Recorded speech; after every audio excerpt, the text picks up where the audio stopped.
sustainable manner, make sure the core values are preserved, make sure the environmental is preserved, and also bring values to the community, make sure we build human capital. So it's all the part of the sustainable development. So we are very happy about this part of this process. The visit is part of the Ministry of Mines' ongoing efforts to ensure mining companies across the country adhere to the compliance laws and contribute to sustainable economic growth. Over the coming days, the minister and his team will be visiting mining sites in other districts.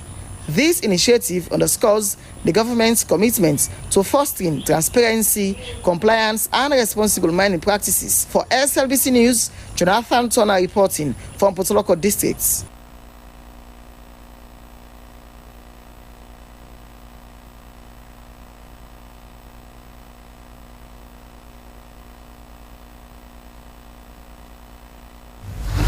Now, moving forward, the Ministry of Planning and Economic Development has met with stakeholders in Bo and Bonth District to popularize the medium-term National Development Plan from 2024 to 2030.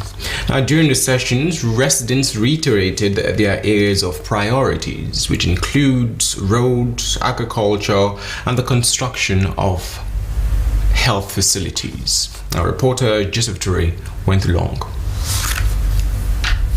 This is Matrujon town, headquarters of Bonth district.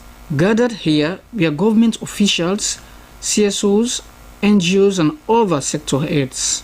The reason for their gathering was not only to popularize the medium-term National Development Plan 2024 to 2030, but to give scorecards of what has been implemented so far under the plan by local councils and development partners.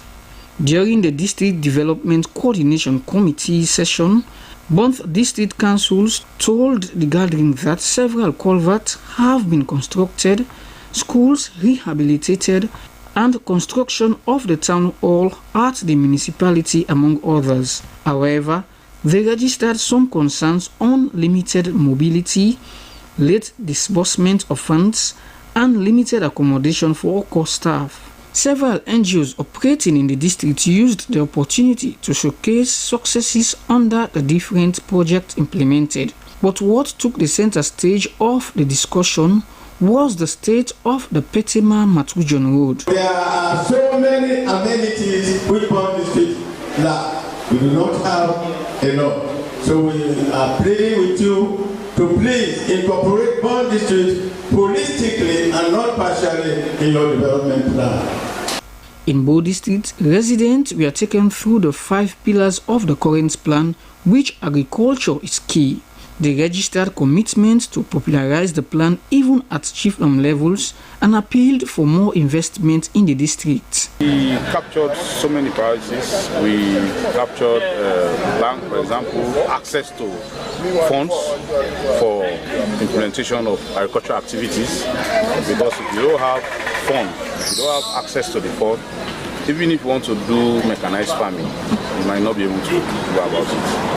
Minister of Planning and Economic Development Kenema told the people of Bo that government would work closely with them to implement their areas of priorities. She described the plan as one that would reduce poverty in Sierra Leone. It's the youth employment scheme. If we provide jobs for 500,000 youth provided by the public sector and the private sector, that will reduce poverty significantly in Sierra Leone, as well as the road infrastructure that we've been talking about, access to and better use of technology and digitalization, and the final game changer, transforming the public sector architecture, delivery on all of the other game changers to ensure that poverty is reduced in Sierra Leone. It was expected that local councils engage chiefdoms on the plan and support government in its implementation. SLBC, Joseph Toure reporting. And now, the first UMAJ consultancy group in Nigeria has completed a 4-week leadership training for local unit commanders who were drawn from across the country. Now, the capacity building is aimed at strengthening the officers in discharge of their duties in terms of protecting lives and property. Our reporter Sulaiman Baba has more. These were the local unit commanders who benefited from the 4 weeks leadership training organized by the first UMAJ consultancy group from Nigeria. The training was to enhance the skills of the local units commanders so they could professionally execute their duties. Given this training in various fields, the capacity of the police, community policing, in connecting with the community, building confidence and trust of the community, critical thinking, strategic communication, and various intelligence-led policing, and then building capacity for investigation and prosecution and various fields of security. Director, First UMAJ Consultancy Group Nigeria, Alhaji Yusuf Manjalo, admonished the participants to make good use of the training, adding that it was government's initiative to empower the security sector. Director of Training, Sierra Leone Police, Sir Yumba Senesi, applauded the trainees for going through the process in a bid to improve service delivery in the security sector. He pleaded with the trainees to share the knowledge with their colleagues. Knowledge and skills you have gained, we hope, will be used in your respective development areas. Share with colleagues as much as you can and improve service delivery, being the core of what is expected of you people. Deputy National Security Coordinator Dr. Ahmed Sano believed the training would sharpen the technical ability of the trainees. He said the true power of the training lies in the implementation of the idea gained. The trainees expressed gratitude for the knowledge gained and promised to share with their colleagues security personnel. We, as an institution, appreciate it, and we promise to contribute individually and collectively to the achievement of the National Security Policy and Strategy 2024 in providing security, a safe environment, and a protective environment for democracy to thrive. The beneficiaries were promised to receive their certificates in the next 2 weeks. SLBC News, Sulaiman Babatue reporting. Now moving forward, the Environment Protection Agency and its partners have brought together stakeholders, paint manufacturers and school pupils to raise awareness about the dangers of lead in paint. A bit of information about lead paint. It is identified as a global priority under the strategic approach of international chemical management that kids and as well as public should understand the dangers of lead in paint. Our reporter Christina Kamara has more on this issue. The objective of this commemoration is to create awareness among Sierra Leoneans, especially manufacturers of paint, distributors, civil construction engineers, estate developers, local painters, and a host of other users of paints. A regulation has already been developed and popularized to parliamentarians and other stakeholders. I believe the Minister of the Environment and Climate Change will soon lay the regulation in Cabinet and the well of Parliament for ratification. Lead paint is identified as a global priority under the strategic approach for international chemicals management. With this, the Environment Protection Agency and its partners have detected that half of all paints, including local and imported, have high quality of lead poison following a test in 2022. The event was described as a wake-up call for the nation to be aware of the dangers of lead poison for children and the environment. Director of Environmental Quality Control and Management, Edwin Bemba, said lead in paint is a serious toxic metal and it poses risks to the health, adding that for children it lowers their IQ, leading to behavioral problems. He further observed that 1.5 million deaths globally is caused by lead poison. As you are aware, lead is a neurotoxin that can cause irreversible harm to human health. UNICEF estimates that 3 in 5 children in Sierra Leone, 3 in 5 children have dangerous levels of lead poisoning, causing widespread negative health and economic impact. They estimated that 2.3 million children will experience damages to their cognitive aspect and have a higher risk of suffering from anemia. During the program, pupils from the Freetown Secondary School for Girls were also given the opportunity to enlighten the audience on the dangers of lead. The program was a platform for public education, creating a sense of urgency and foster a collective effort to eliminate lead paint and safeguard the health and well-being of all Sierra Leoneans. SLBC News are in Freetown. Christiana Kamari reporting. Now, the Provincial Secretary, Northwest Region, Prince Alex Soreba, has declared Junisa Bokari Mara as Paramount Chief-elect of Barawa Wole Chiefdom in Falaba District. The incoming Paramount Chief scored 26% of votes, emerged as winner among 4 other candidates, according to the Electoral Commission, which conducted the elections. Now, reporter Emmanuel Samura tells us more. Mara Bakari Junisa gets 367, will constitute 68.4%. Ibrahim Noah Mara has 144 votes with 26.87%.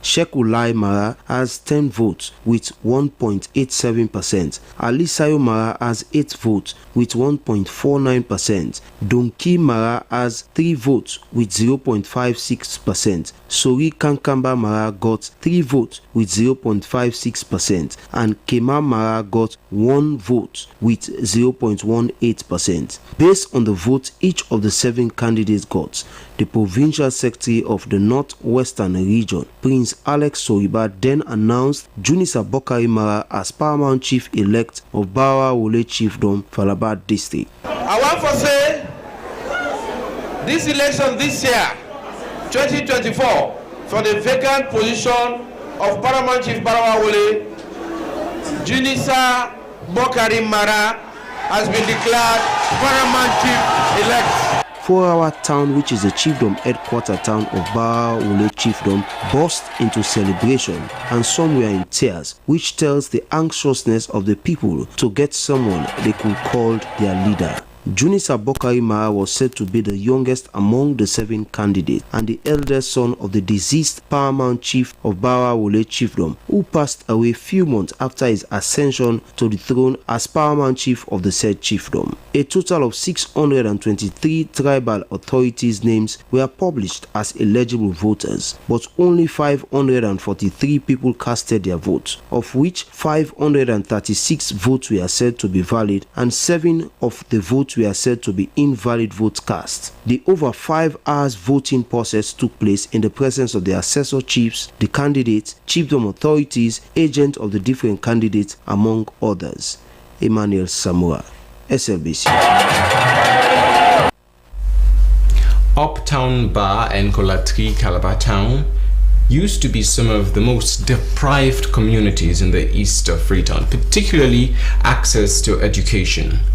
Now, although they were already growing in size, the 2 communities could not boast of a proper infrastructure that is set for learning. Now, until the intervention of Action Aid International Sierra Leone, the 2 communities can now boast of proper infrastructure dedicated to education. The organization has again returned to Colatri and Uptown Bar to assess the impact of its humanitarian activities.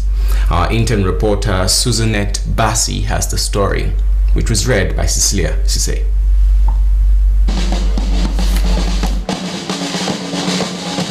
The inscription on the placards can summarize how well these communities appreciate the interventions of Action Aid. Thanks Action Aid for empowering the girl child. Thanks and appreciation to the General Assembly members from the National Islamic Primary School. Bravo to ActionAid and its executive. Thanks ActionAid for the transformation of our school and the community of Uptown Bar. The National Islamic Primary School at Uptown Bar, one of the hosts for this year's General Assembly of ActionAid, was built by the organization in 2010. When ActionAid came to this school, it was just a makeshift primary school with about 100 pupils. Now, the school has an imposing structure that can also host both Beke and Was. Former principal said the school's expansion is hugely owed to ActionAid International Sierra Leone. 2008, just in the makeshift amidst 3 classes when they run two shifts. For me, a developmental oriented somebody.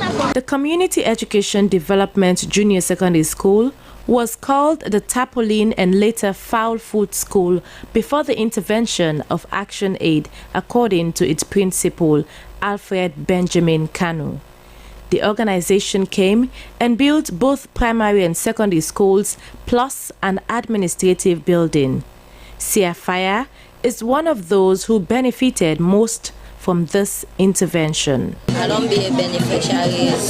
Even before they build the school, I be then was at the place. Somebody called me say, they say that they register picking them for support them for the school. ActionAid's intervention in these communities also support women's economic empowerment.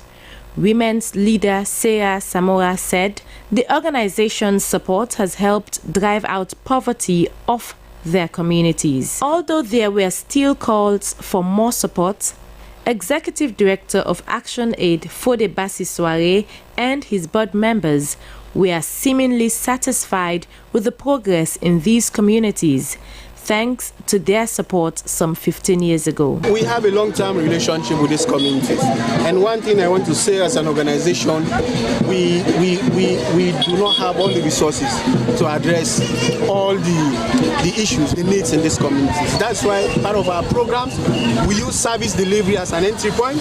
Where communities do not have a school, where communities do not have a water well, we facilitate that process, we work with them, we empower the community structure, we support the construction of those facilities. Whenever we come to the communities, there are lots of asks that they make of us, and we have to go back and see what we have. If we have funding to support some of the requests, we try as best as possible. Even if we don't do physical infrastructure, we always continue to sponsorship work, and we'll also see how we can get more funding to be able to support the children who are attending these schools. ActionAid and its partners work in 17 communities in the Western area. The organization supports access to education and women and community empowerment. This is still News Out, me Julian Kuruma. Now, to complement the government's Feed Salon agenda, which is pillar 1 of the government's Big 5 game changes, a group of indigenous Sierra Leoneans living abroad have ventured into a venture that is of large-scale oil palm plantation investment in Moyamba district. Our reporter Emmanuel Samoa visited the farm and compiled this report. Farming in Moyamba district has long been the preserve for those with few other options. On Tamide Chiefdom in Moyamba district, an oil palm plantation is gradually sprouting with the aim to change the status quo of farm product produced in that part of the country. The Sumatra oil palm seedlings from Ghana have been planted in these 250 hectares of land, which the seedlings were placed in straight lines with 7.8 meters between the rows and 9 meters between the pegs. Moyamba district was disclosed to be the most ideal environment for palm oil plantation because it has more rains. Fall in this area is very fantastic. Even myself, I came and said, hey, yeah, it rain more than that. It rain more than Bo. So oil palm like rains. So where there's more rains, you get more crop. And it's very good for the society and the nation at large. At the farm's current embryo stage, the community people have started benefiting from their land. For especially the women, they are happy for the plantation because it has been a major source of income for them. 70 to 80% women there, and they can bring can, and they can feed their homes, take care of them picking there. Can make put on this plantation because we work by day, then pay with 2 weeks, they bring pay for 2 weeks and by month they pay with. Where as the paramount chief of Taminde Chiefdom, PC Joseph Bobo Stevens, said they willingly gave their lands for such a project because they believe in development. Right now, it don't make youth mind. We don't get more people for kind of play. They get a job. First period is pass and do idle work. Within 3, 4, 5 months, we don't see them, they don't change. The numbers of people that don't begin camp for the job is too much. Really happy with that. Fagin Agricultural Plantation was said to be owned by a group of indigenous Sierra Leoneans living abroad, and one of the co-owners, John Amara Vanja, said they are investing in agriculture because they believe it fosters sustainable change in society. I mean, I can tell you right now, even this pilot phase that we just did, we literally had over 300-400 people just coming and walking in and out. So we are excited about that. We're excited about where this is going to take us, how we can impact the community, how we can provide assistance in like schooling, roads, hospitals. The chief operating officer of Fagin Agricultural Plantation, Mustafa Kata, said the 250 hectares they have utilized as a pilot to right the wrongs, as they have plans to utilize over 3,000 hectares of land for oil palm plantation in that part of the country. Emmanuel Samoa, SLBC.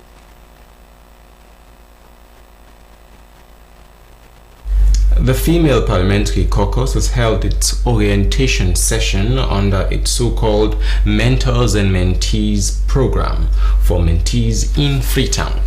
The session, which was held at Foreign Affairs Academy, geared towards establishing mutual relationship with participants and their mentors, who are mostly female parliamentarians.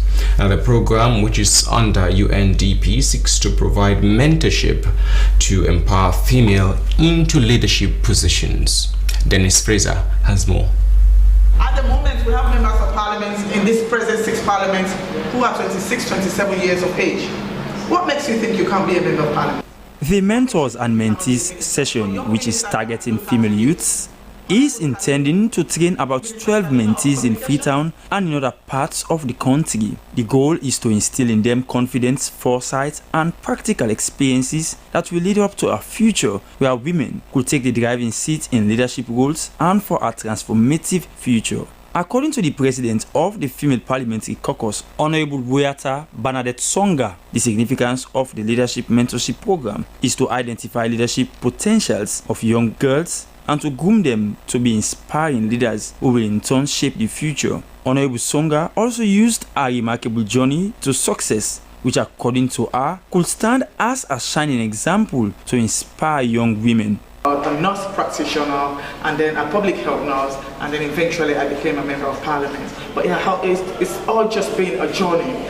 But for me, the purpose of mentoring is because we want to be able to catch them young. We didn't have that opportunity when growing up. We didn't have people mentoring us. We didn't have people telling us that, yes, you can do it, you can be somebody. We had to battle our way through the journey, through the whole process of life, through the bitterness of reality of life, and for us to be here. Presenting an overview of the training program, consultant Sheka Mansari said the mentorship will cover skills development, personal growth and networking, and goal setting, as well as setting and achieving specific, measurable, attainable and realistic goals. It is not only mentors that should be able to cascade ideas to mentees. Mentees as well should be in a position to impact their mentors. For example, these mentors, you are going to have MPs. No wrong thing about it. They don't even have time for technological improvement. No time for that. But putting an aim for giving. Young people, you have time for that. Several other mentors spoke on the importance of building self-esteem, confidence, and courage. The young ladies were also inspired on building timely goals and effective time management within the concept of priority and action. One of the mentees who benefited from the program shared a remarkable story of a journey to discover our true potential aside from a career path. As an entrepreneur, we are also leaders because we solve problems.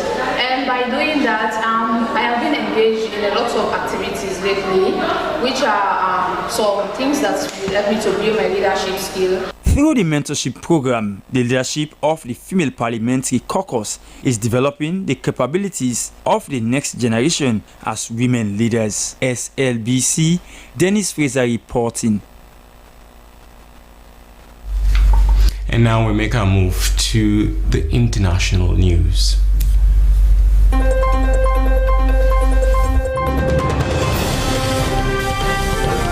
Hello and welcome to the international news segment. I am Stella Bangura.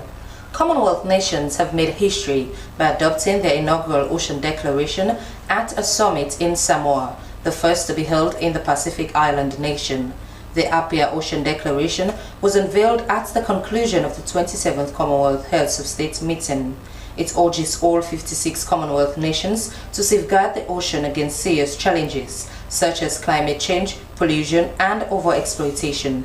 The declaration emphasizes the importance of acknowledging maritime boundaries in the face of rising sea levels. Additionally, it advocates for the ratification of the High Seas Biodiversity Treaty, the creation of coastal climate adaptation strategies, and enhanced support for sustainable blue economies. Samoa's Prime Minister Fiami Naomi Mataafa stated in a release from her office that it was appropriate for a first ocean declaration to be made in the Blue Pacific continent, as climate change is acknowledged as the foremost threat to the safety and welfare of our people. More than 600 million women and girls are now affected by war, a 50% increase from a decade ago, and the fear the world has forgotten them amid an escalating backlash against women's rights and gender equality, top UN officials say.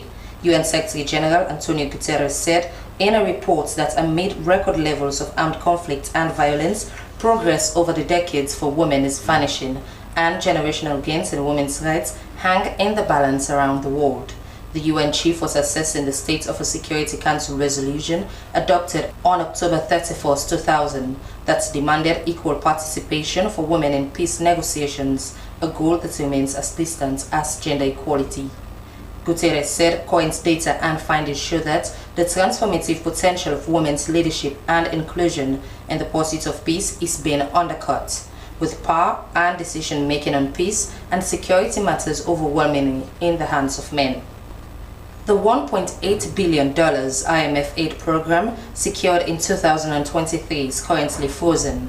A restructuring of the agreement is now required, according to Finance Minister Sheikh Diba. The government is aiming for a new agreement by the first quarter of 2025 at the latest, the Minister of Finance, Sheikh Diba, announced during the annual IMF meetings in Washington that Senegal's program with the international institution needs to be revised following an audit that revealed a higher debt and budget deficits than previously reported. Mr. Diba, quoted by Bloomberg, stated that the current program needs to be updated. We are in discussions with the fund. The government is now aiming for new agreements with the IMF by the first quarter of 2025 at the latest. The budget deficit is actually over 10% of GDP, nearly double the initially reported 5.5%. These revelations had immediate repercussions. Moody's downgraded the country's credit rating further into the speculative category, with a potential additional downgrade on the horizon. And the attacks in the north and east of Gezira State have been called a massacre by the Gezira Conference, a local civil society organization. It said fighters belonging to the Rapid Support Forces, RSF, stormed a town in the Al Kamelin locality on Friday morning and began firing indiscriminately from high-rise buildings. At least 50 people were killed and hundreds more injured. In the city of Tambul in Gezira's north, RSF fighters went on rampage, killing dozens of civilians and displacing thousands of others. Local groups say the attacks appear to be motivated by rage after a top RSF commander defected to the army side. Abu Akla Kikel, the de facto ruler of Gezira province, surrendered to the Sudanese military in early October. Kikel hails from Gezira State. The appeal by Ted Chaiban, deputy head of the UN Children's Agency, UNICEF, came as the notorious paramilitary rapid support forces rampaged through villages and towns in East Central Gezira province, looting and vandalizing public and private properties, according to a doctors' union and a youth group. That's all for international news. I am Stella Bangura. Stay tuned.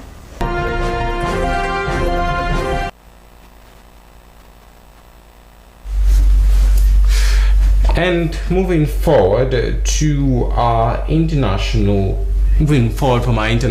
update, we move on to our entertainment update.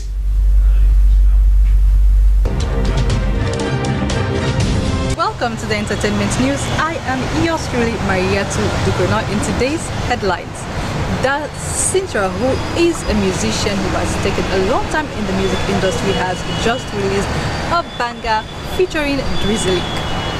And Haja Bangura, carrot seller, won the first edition of Miss Vegetable Sellers Beauty Pageant. Da Sintra is a singer in the entertainment industry in Sierra Leone, and he has taken a long time. Like, he is an OG. Now he has just dropped a beautiful song featuring Drizzly, and it's called Back at Me. And let me tell you, this song is a banger. Like, it keeps playing in my mind. You do all these things to get back at me when you wanna get back with me. Now you me don't turn you back on me. Now you wanna get back with me. Why you wanna get back at me? Oh, you wanna get back with me. You write long paragraph, I just type okay. You want me carry axe, but I just no go good it. Nah. You say you need space, so I should been argue it. The things you be give me, I don't pack them for give away. Okay, moving away from music into the world of beauty pageantry. Now, beauty pageantry is evolving. Now, many people are doing beauty pageantry because beauty pageant brings people together. It brings communities together. And one beautiful beauty pageant that just concluded this weekend is the Miss Vegetable Sellers. Now, 6 contestants vied for a prize money of 10,000 million, which is 10 million old euros. And Haja Bangura, who is a carrot seller, emerged the winner. Zainab, who is the chief judge, appreciated the invitation and the chance and opportunity for her to judge such pageants, and told the people how important vegetable sellers are to us generally and how they contribute to the economy. I know the importance of vegetables and the importance of agriculture. And when we talk about sustainable economy, agriculture is what's going to give us that, by the grace of God. Now, after 6 appearances, which includes casual, African wear, party dress, bikini, yes, they did a beach wear, and all of that, and after nailing 2 question rounds, Haja Bangura emerged the winner. That was good for eyesight. It's good for pleasure. That was vitamin C really helps the body.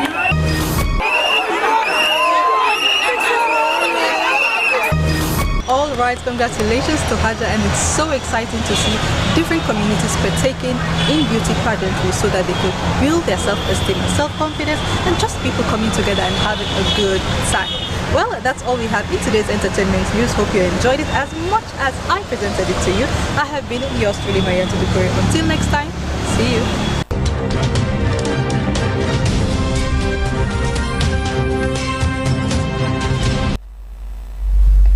Abundant thanks to Mariatu Dukono for that entertainment update.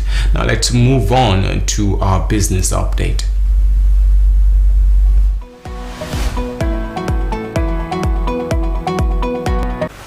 Hello and welcome to Business Update, the segment that brings you insight in business and its contribution towards positively impacting the economy. I am Moses Conte. In today's edition, we take a look at how young men have actively involved in bike riding as their major source of income. Bike riding has been categorized as one of the essential sources of income of young people across the capital, Freetown, as young men have been faced with diverse challenges for white-collar jobs. This has paved the way for many youth to engage themselves for sustainable development. Let's join our business reporter, Amanda Saise, who compiled this report and read in the studios by Moses Conte. Bike riding has been categorized as one of the essential sources of income for youth across the capital, Freetown. This has paved the way for many youths to engage themselves for sustainable livelihoods. Under this present economy in the country, the rate of employment for white-collar jobs have been challenging. Therefore, the importance of bike riding has been significant. And the way bike riding is growing among young people across the central business district sent a message of willingness to take bike riding as a specification. Police, the harassment very much, but also on our way and then in our streets, the harassment will be very much high. And for the passengers there, sometimes the rising and falling of fuel, they come with some misunderstanding between me and the passengers there. But really, it's not easy for winner. Every the road they use there for go because you're not a populated area. The road is really damaged. But they really they get constraints over the road issue. They hills then and the road well. So we talk to our government for Bike riders are therefore appealing to Sierra Leone Road Authority, Sierra Leone Police and other authorities to work along with the institution which they rely on for their livelihoods. Well, many thanks to the business team for that report. Well, that's all we have for today's edition of Business Update. I am Moses Conte. Keep watching.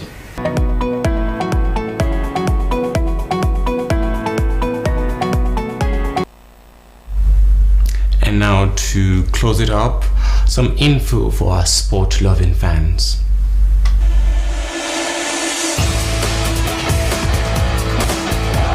Hello and welcome to Sports Update News. I am a presenter, Esther Marie Samora. In this edition of the Sport News, the Midwest Cricket Club has emerged victorious in the Sierra Leone Women's Under-19 T20 Youth Cricket League after defeating the Police Women's Cricket team by a margin of 11 runs in the final match at the King Tom Oval. Abdul Kabir has more. The 7th edition of the Sierra Leone Women's Under-19 T20 Youth Cricket League was a breathtaking experience for players, administrators, cricket lovers and guests alike at the home of cricket at King Tom. Having an amazing time. I love seeing all of the sportswomanship. I love seeing the strength and the power of your playing. And I want to wish both teams a really wonderful game today. First and foremost to the players and the coaches, thank you for investing in your health and in your sport. I want to thank the umpires and also the announcers for creating a game that has all of the right inputs for a wonderful experience. The dominance display of Midwest Cricket Club throughout the 5-month-long tournament cemented their status as a formidable force in women's cricket within Sierra Leone. In the first match of the day, correctional females secured a third-place position with a convincing 7-wicket win over Morningtown ladies. In her brief remarks, Director of Female Cricket, Elizabeth French, expressed huge delight on the discipline that has sustained the women's game and development of up-and-coming female players. The final match between the Midwest and Police women's team was a thrilling display of skill, passion and sportsmanship. On his part, Cricket Sierra Leone Board Chairman Francis Tevo Samora stressed on the importance of the women's game in the country and lauded key stakeholders for supporting cricket in more ways than one. So today I'm proud to be here to witness my own institution playing against my own personal investments. The Midwest cricket team made an impressive target of 82 runs, all out in 17.1 overs, while the officers managed to secure 40 runs for 6 in 10.3 overs, giving Midwest ladies the clear-cut chance to claim a significant milestone in women's cricket. The 7th edition of the tournament showcased the immense talent and dedication of young female cricketers in Sierra Leone. Abdul Kabir, SLBC Sport, Freetown. In the news also, Ten Hag has been sacked as coach for Manchester United. Ten Hag was into his third season when the axe fell, but this team was getting worse even after their worst Premier League finish and being indulged in the transfer market. United made their worst start to a Premier League campaign after 9 games, and Ten Hag has been relieved of his duties despite signing a 1-year contract extension in the summer. The Dutchman won the FA Cup, beating Manchester City at Wembley to seemingly save his job. But United also held talks with potential replacement after a record low 8th place finish in the Premier League. The club are now working on next steps with former striker Van Nistelrooy, recruited in the off-season to work alongside Ten Hag, having been asked to take charge on an interim basis, with the rest of the management staff remaining in position for now. Well, that's it for Sports Update and News. I have been your presenter, Esther Marisa Marcin. Goodbye. Keep watching the SLBC.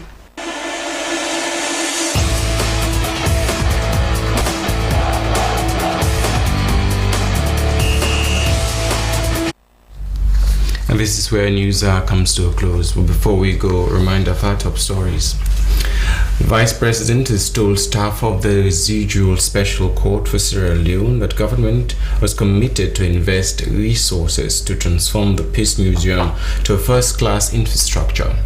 Dr. Mohamed Julda Jallo made the pledge during his visit to the facility. Minister of Mines and Mineral Resources Julius Matai, alongside his team, has commenced a walk-in visit to several large-scale mining companies across the country.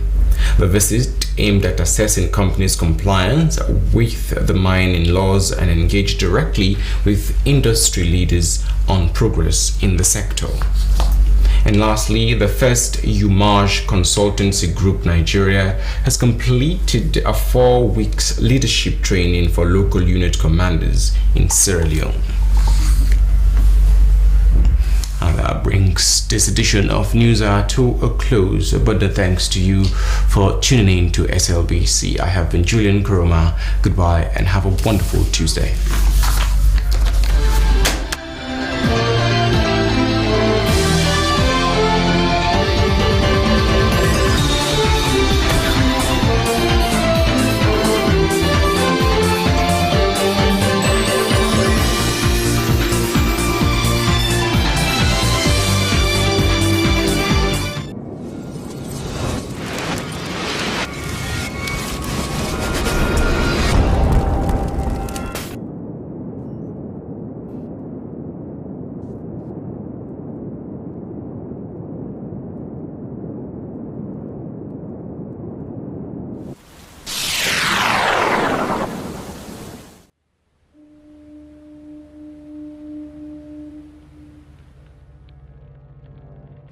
A place cannot produce poems. It can only not prevent them. And Freetown is good at that, for Freetown has its own sudden elegances. People are slow to leave it, quick to return. And there are others who come for a year or two and stay for a lifetime, sensing that they've found a city that is in the world, yet sufficiently on the edge of it to have a different resonance. Let me tell you something about this city. All of us, we're all just passing through, and we've all been here forever. Those who came, those who stayed, those who never returned. Tides turn, seasons change, we've waited and we've watched. But we've always been here, we've always listened, because there is a different resonance here. It comes from the river, and the land, and the sky. It's our place. All of us. This city belongs to everyone. And you know when it's your time. And it's our time. Listen, we are Freetown. We are Freetown! The the golden rules of Freetown. Don't pretend you're something that you're not. Don't go thinking you're better than anyone else. Or that anyone else is better than you. Don't shout about it. Get on with it. We are Freetown. Freetown. Freetown. Yeah. We found our voice again. I'm from India and Freetown. I'm from China and Freetown. I'm from the UK and Freetown. I am from Nigeria and Freetown. I am from home and Freetown. This city belongs to everyone. The fishermen, The taxi driver, the barber, the drummers, the dancers, all of us. All of us. Everybody. We are Freetown. The past is ours. the future is ours. It's our time again. And this city belongs to everyone. The playwright, The greengrocer, the teacher, the dog. this space is ours. this light is ours. The beaches are ours. The rivers now we own. The roads are ours. The bridges now we own. We are Freetown. We are all visitors and we've all been here forever. We've got the mightiest river. And the biggest sky. And there's a resonance again. Freetown. Freetown. We are proud of this place. We love this city. And we want you to love it too. We are proud of this place. Na pass we all dey pass like stranger dem, but we all don dey from them.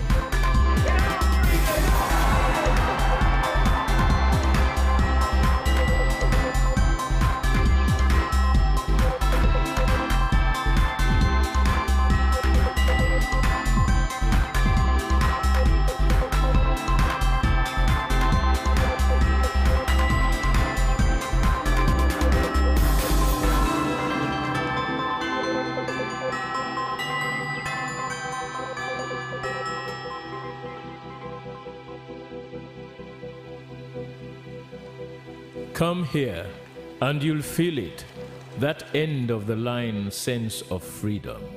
Say yes to Freetown. Say yes to freedom.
A place cannot produce poems.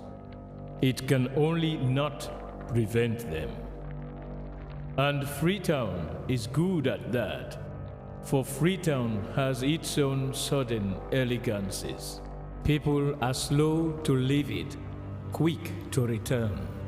And there are others who come for a year or two and stay for a lifetime, sensing that they've found a city that is in the world, yet sufficiently on the edge of it to have a different resonance. Let me tell you something about this city. All of us, we're all just passing through, and we've all been here forever. Those who came, those who stayed, those who never returned. Tides turn, seasons change. We've waited and we've watched. But we've always been here. We've always listened. Because there is a different resonance here. It comes from the river, and the land, and the sky. It's our place. All of us. This city belongs to everyone. And you know when it's your time. And it's our time. Listen, we are Freetown. The golden rules of Freetown. Don't pretend you're something that you're not. Don't go thinking you're better than anyone else. Or that anyone else is better than you.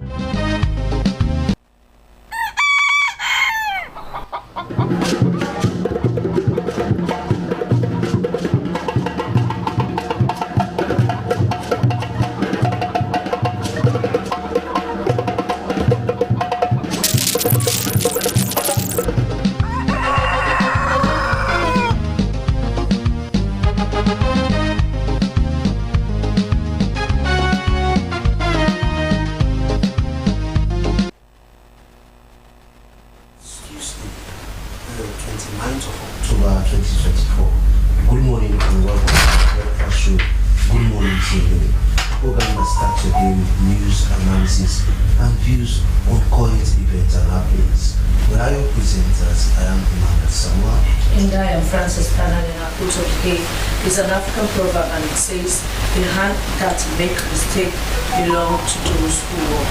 Wow. In the program this morning, as President Bill signs the Finance Act 2024 into law, we find out its impact on the society. The Sierra Leone Teachers Union to organize district-level meetings with heads of schools. And Sierra Leone joins other countries to observe World Stroke Day on the theme greater than stroke active challenges. We invite you to participate by sending your comments and views to the number on your screen, or you find us on our Facebook page, Slbc TV Live, the program, This Good Morning Sierra Leone.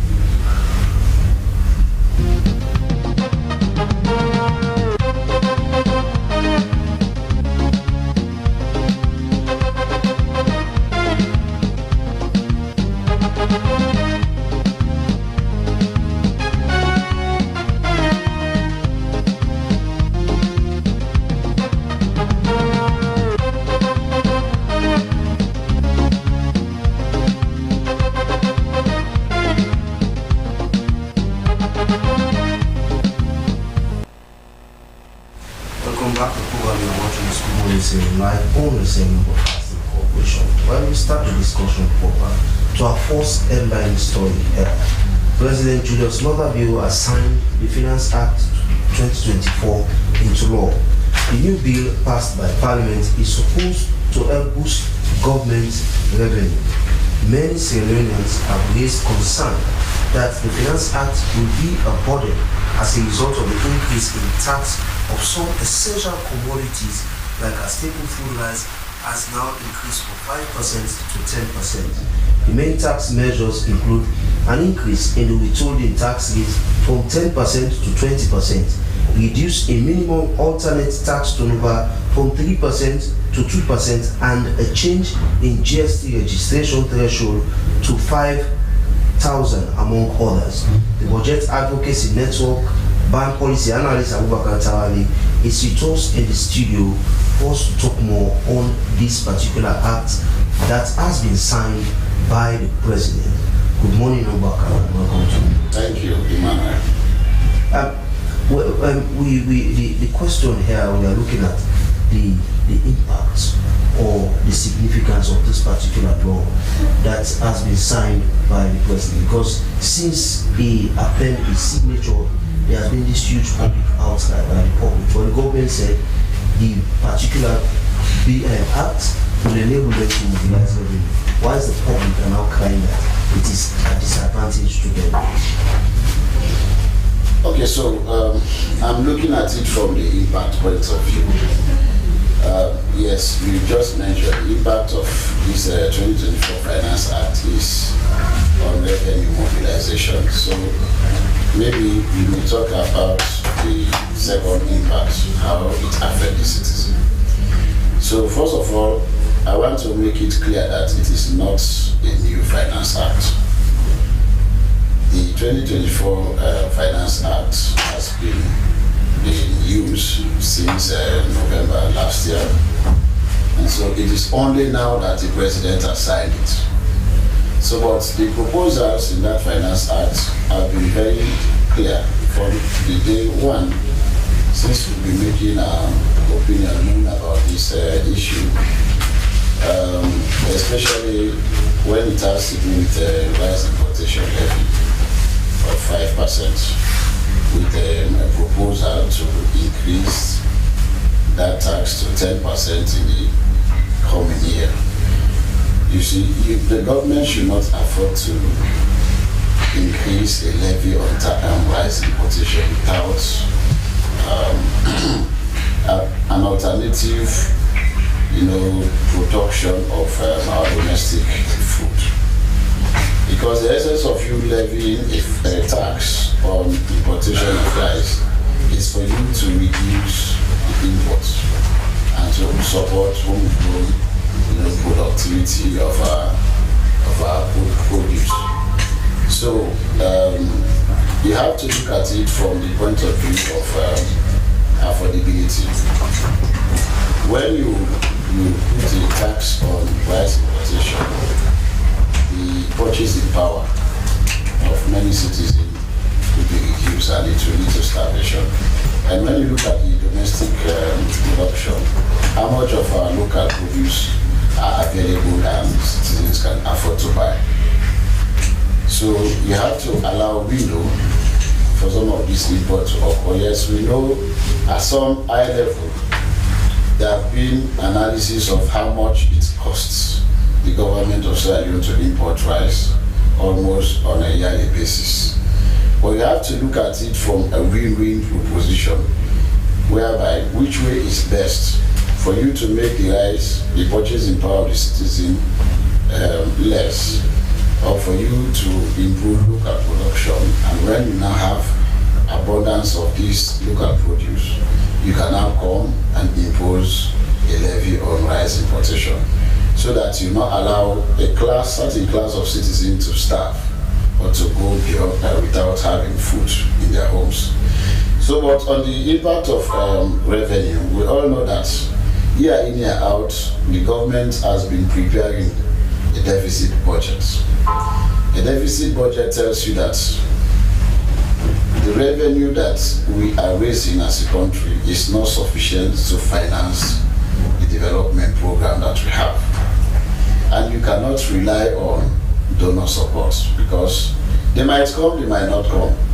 And so the only way the government thinks they can improve revenue generation is by imposing taxes. And the way they impose these taxes, they look at the sectors that are potent enough where they can levy more. They leverage those sectors and they come up with. The only way they can generate tax is they can generate funds is to add all the taxes at the debt given of the citizens, because all what we are seeing, it has to do with the end users, the consumers. At the end of the day, you get your rice, you import it in, you bring it into Sierra Leone, and if the price is a thousand millions and above, then definitely the class of people you are talking about, we have to suffer. And rice is our staple food. Exactly. So, but they are looking at the cost-benefit analysis, whereby if you forgo this tax, who will benefit? Is it the importers or the ordinary masses? But then, you can look at it from the current reality that the moment you impose tax on rice, our staple food, the more you make the purchasing power for citizens less, because there is an inflation. Inflation tells you that the economic power of the people is less, because you have to pay for the price of a commodity sometimes 3 times the normal price for you to be in. And if you look at the cost of living now, it's skyrocketed because the imports, fear, and then the quest for profit making has compounded the pricing formula. So in that sense, you can have very smaller percentage of citizens that can have the purchasing power. Say you want to eat quality rice like jasmine or this thing which is above 1,000, and you can go for a smaller bag of rice above 400,000. Come on, not everybody can afford that. Many can go for cups, if you like a dozen or 2, and it costs a lot. So the government has to reason and look at the investment, or maybe the levy on rice as an investment on the citizen for the time being. We know there is too much of a clarion call for us to produce what we eat as a country. But we have to look at the reality where we are as a country at the moment and where we need to go for the next couple of years. So then you take a decision that will not,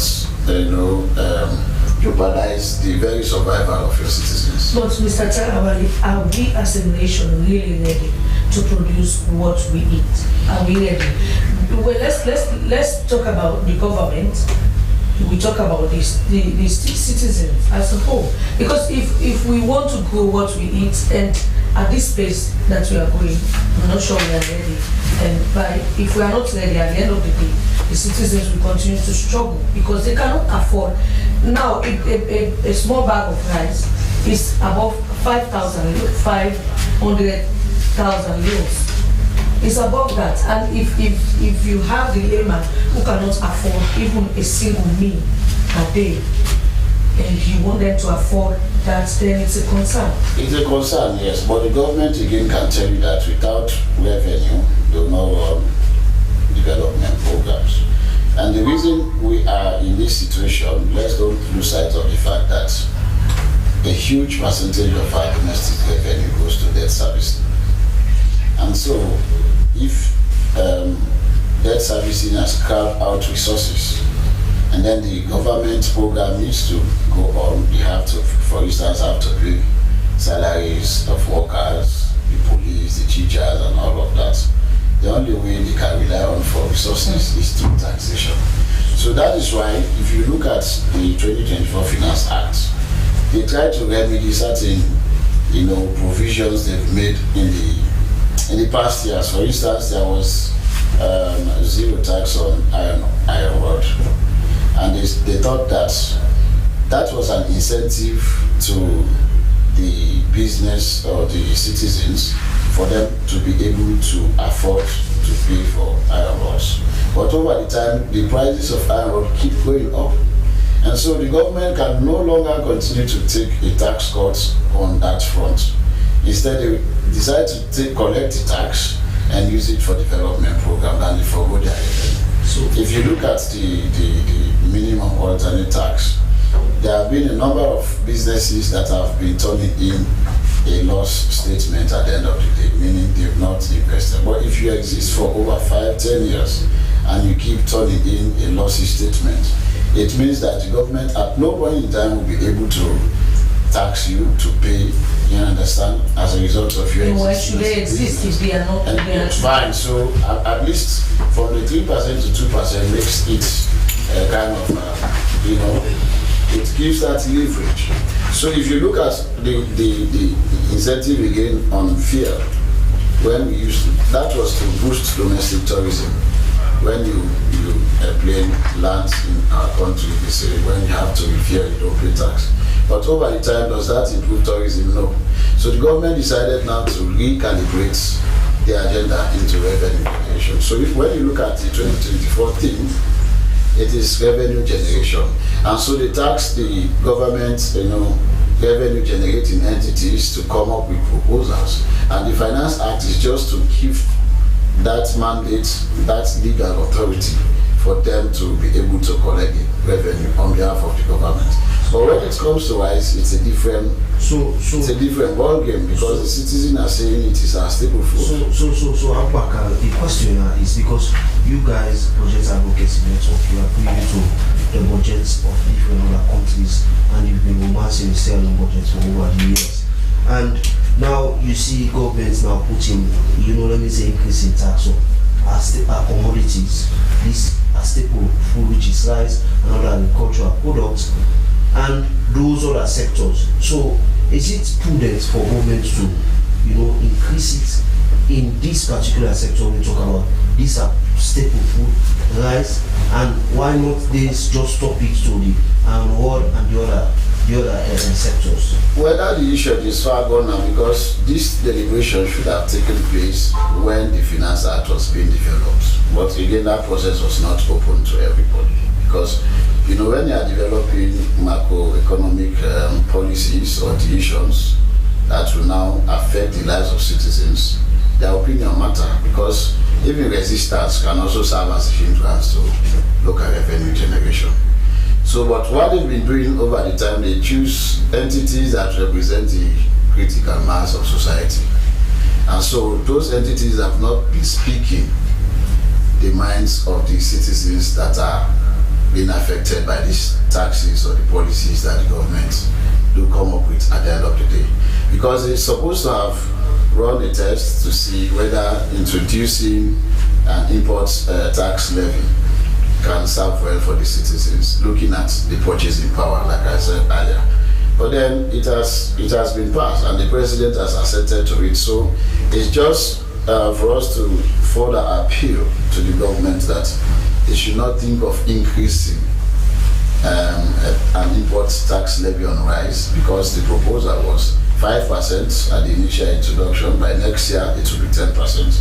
So if it goes 10%, you can guess how many of the citizens are able to afford that. And the question around the rice being a staple food for the bulk of Sierra Leoneans. So it's a key concern. All right, thank you very much. He is Abubakar Tagawali, and he is from Budget Advocacy Network policy analyst, and we are here to discuss more about the new Finance Act that has already been by the president. The program is Good Morning Sierra Leone. We invite you to participate. The number is on your screen, but you find us on our Facebook page, Slbc TV Live. We now go to another issue. The Sierra Leone Teachers Union is set to organize a district level meeting with heads of schools nationwide to address the ongoing non-payment of school fee subsidies by the government.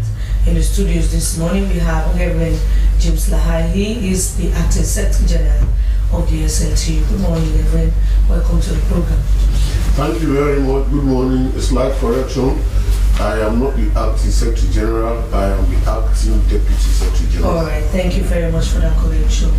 Now, Reverend, even before going through the intro, knowing that you people will be meeting with regional heads, I had it in mind that we had Mr. Kuyate here the other day, and he was bent on getting their members, inform them about this current situation. So let's talk about this meeting of you people with your members across the country.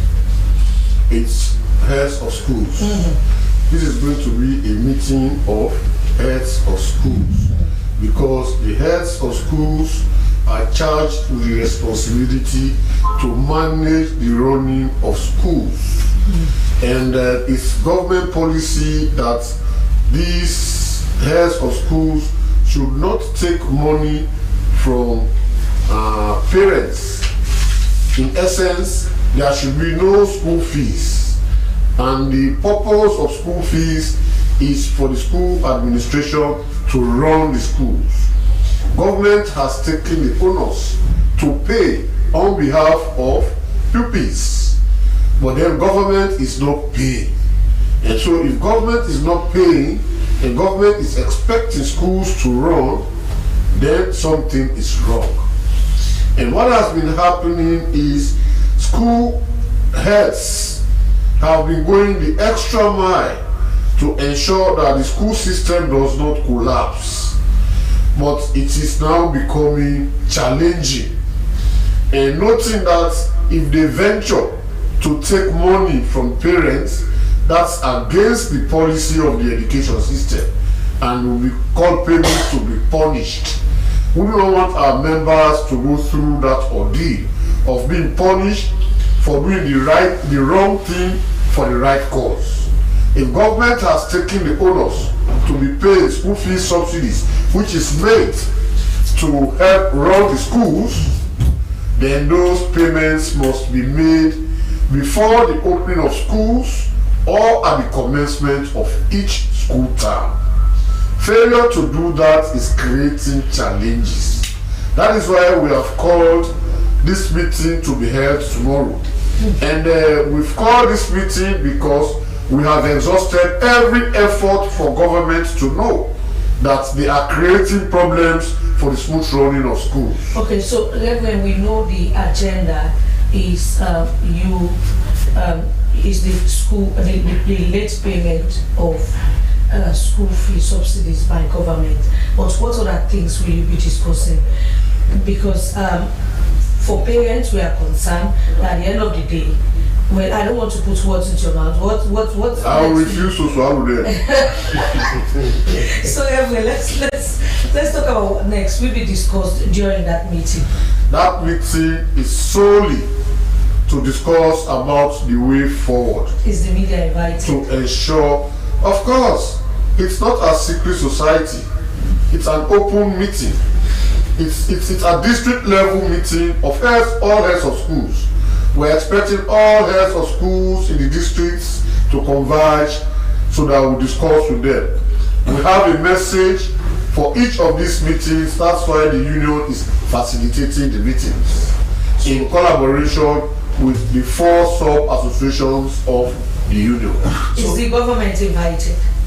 If they want, they can go there too. Well, they can't go there if they are not invited. No, teachers' meeting is an open meeting because this is a meeting about making sure education works in the country. So every education stakeholder that thinks they can contribute to that meeting, they are welcome. But it's actually a meeting of heads of schools because they are the ones feeling the pinch. They are the ones who know the magic they are playing.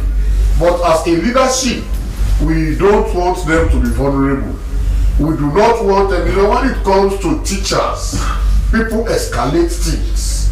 You realize even in the fight of corruption, the union does not condone doing the wrong thing. But the actions that are taken against teachers, when it is teachers, is most of the time extraordinary. Can you imagine teachers being displayed with placards of them, as worse criminals? When those who are actually killing this country, you just hear that we have retrieved from this person, but these people are protected. You see, it's like people find pleasure in ridiculing teachers, failing to note that they are destroying the nation by that. These are the people that are modeling the brains that will be relied on for the running of this country. And these are the people you are humiliating on constant basis. What do you think will be the rippling effect? If you do not have respect for the teachers, it means you do not have respect for the growth of your country. Because the people you rely on are in the hands of these teachers. So if you do not give them respectability, it means you are undermining your own very essence and existence. We do not want this to continue.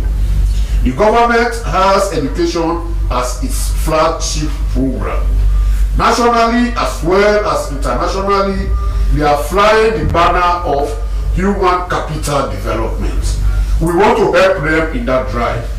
So we want to ensure that we reach a situation whereby school fees subsidies are paid at the commencement of each school term. So that heads of schools are empowered to run the schools. In fact, let me tell you, the amount that is being paid as school fees subsidies is so conservative. For instance, how can you pay 10,000 leos for each pupil for a primary school? 10,000. What can 10 leos? Let me not say 1,000. 10 leos. What can 10 leos do? And even that 10 leos is not forthcoming. That's for the primary schools. For the JSS, it's 50 leos. And for the SSS, it's 60 leos. It's ridiculous. You go to the primary school, everything has to be on the blackboard. You have to write everything. And you expect a job. You know, if you want quality education, the learning and teaching materials must be available. So Reverend, this meeting that you called, is it not that the SLTU has been put under serious pressure by these heads of schools? Because these days, one of these days, I was moving around and I had this grumbling saying that heads of schools, they want to lay down their tools because government has failed to pay subsidies, so they are only waiting on SLTU. So this meeting, is it because this threat is coming from the heads of schools saying that we are going to lay down our tools if SLTU does not come in to say, okay, let them join us to do this? I don't know your source, but that is not correct. We are not under any pressure. We have called this meeting because we have made every effort to let government own up to its commitment, and we are not getting positive response. And that is why we want to report back to the people who are actually feeling the pinch, so that together with them, we now can think through the situation and see what could be done to resolve this perennial problem. So, Reverend, the SLTU has been in a different programs talking on these subsidies, and just from what you are saying, and from other heads of schools, these subsidies are still not forthcoming, and now you are going to help that meeting. Is there a possibility that you see the SLTU coming strong saying that we are going to lay down our tools if government does not pay the subsidies for schools to run? I would not want to put the horse before the cart. We are calling this meeting so we can take a decision. So I cannot be talking about decisions here until we have the meetings. So let's really talk about the subsidies, because some people, they only hear about subsidy, but they do not know what these subsidies do for the schools. So I have to just put it in context for people to really understand the subsidy that the heads of school are asking for. What is the relevance to that of that subsidies for the schools themselves? The overall management of the schools is dependent on that subsidy. There's no other source of income. The subsidies are representing the school fees that children were paying before government took up the onus to be paid. And you realize that before government took up the onus, when children were not paying their school fees, they drive them from school so that their parents will pay to enable the school administration to run the schools. But now can you drive government who has taken the honors that don't take money from the pupils, we are going to pay, and yet they are not paying? So quickly, how does this non-availability of the school subsidies affect, apart from the monies you need to run the affairs, how does it affect not only the teachers but even the kids? Firstly, there is a shortage of pin-coded teachers in schools. So almost every school has teachers who are not paid by government. Those teachers are paid allowances and this comes from the school subsidy. Teaching and learning materials, you take like the chalk, the register, the everything, and there are also other auxiliary staff that are not teachers who are working in the school. So these are also paid from the school subsidies. Maintenance, there will be breakages of benches, there will be breakages of school materials. This also should be maintained. And all these come from the school subsidies. And so if the school subsidies are not paid, it means the schools cannot run. And we do not want the cosmetic arrangement that is going on currently, whereby the schools are running without funds. And at the end of the day, it is the teachers that are put in the limelight. People are not looking as to what is the root cause of the challenges in the school system. All right, thank you very much, Reverend James Lai. Continue to stay to us. Is the Deputy Secretary General, the acting Deputy Secretary General of the Sierra Leone Teachers Union. Quickly before we go for a commercial break, Abubakar, what do you think should be done now that this Finance Act, we are not going to waste our time over speaking. This is done already, it has been signed and already it's in effect.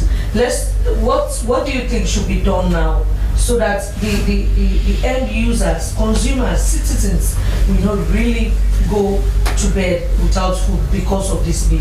First off, there is a commitment by the government that there should be a transparent mechanism to report for this levy. Meaning, each time the task a rice importer, the proceeds, this 5% they get from the importation of rice, should be kept in an account that should be used to boost agriculture for local productivity. Since November last year, January up to now is the end of October, the government has not been reporting on this, and that's the transparent mechanism they promised to be, letting the people know about. So that questions how that account is going. Because that questions the commitment of government. Of course, it questions it. And again, going forward, the government should think about removing a levy on tax importation by this time, given that there is no proven statistics, or even in reality, we have not seen a kind of outflow of our domestic produce that can sustain us. Meaning, if you can go to the market, you can have local produced rice at a cheaper rate compared to the imported rice, then that is the time you can tell whether you can put a tax levy on rice importation. But as it is, it's over 70% of homes in Sierra Leone that are using imported rice. And again, even if we are producing local rice, the variety, the choice of people, because people have different type of tastes in terms of rice when it comes to rice. Some don't eat barabara, some can eat JPB, or I call it Big Joe, some can eat, it depends. If we can produce this different variety of rice and it is affordable locally, then that is when it is suitable for you to impose a tax levy on rice importation. Other than that, the needs of the citizens for rice, that appetite is on. You cannot test that. So the government should not think about going beyond the 5% now, and even if possible, for them to think about removing it in the next Finance Act. And again, mark you, the next Finance Act will not be annually. If it is done now, it is going to serve for the next 5 years, because we are now dealing with the medium-term revenue strategy. The Finance Act for 2024 is the last annual Finance Act that they have produced. So going forward now, if we have a Finance Act, it will last for the next 5 years. So if there are policies or issues that we miss at the onset, they will remain for the next 5 years. Thank you very much. So this is why the citizens should make their input when some of these documents, some of these policies are being developed, so that you'll not be left in the quagmire for the next 5 years. Thank you very much, Abubakar Tarawali. Well, quickly before we go for a break, Reverend Lahai, when and where will your meeting hold? Our meetings are going to be held at each district headquarters town. Okay. We are having 2 meetings for the Western area, one in Western Urban and one in Western Rural, and then all other provincial districts. And these meetings are going to be facilitated by the union in collaboration with our 4 sub-associations: Conference of Principals, National Council of Head Teachers, Heads of Technical and Vocational Institutions, and Nursery Schools Association. Okay. So these are the heads of schools. These are their organizations. All right. Thank you very much, Reverend James Lahai. We wish you all the best, even as you deliberate all the way forward for the development of education. Maybe you relate to it as the doctor. No, we don't want to put words in their mouth, but we wish them all the best. Thank you very much. The program is Good Morning Sierra Leone. We now go for a short commercial break, and when we come back, the program continues. As a mother of the house, whenever I want to prepare palm soup, there's no need pounding palm fruit. All I need is Nkulenu's Ghana's original palm soup base. My soup is done, and its preparation, it is not difficult at all. Nkulenu palm soup base, it's easily done with no difficulties. Just take few ladles and your soup is done. And its flavor, it's amazing. This is Nkulenu's Ghana's original palm soup base. And this is Nkulenu's Ghana's original spiced palm soup base.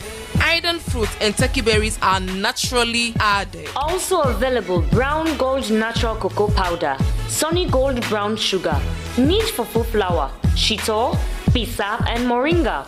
All available at Nyami Ado Enterprise, 1 Lower Waterloo Street, Freetown. Nkulenu palm soup base, Ghanaian original taste.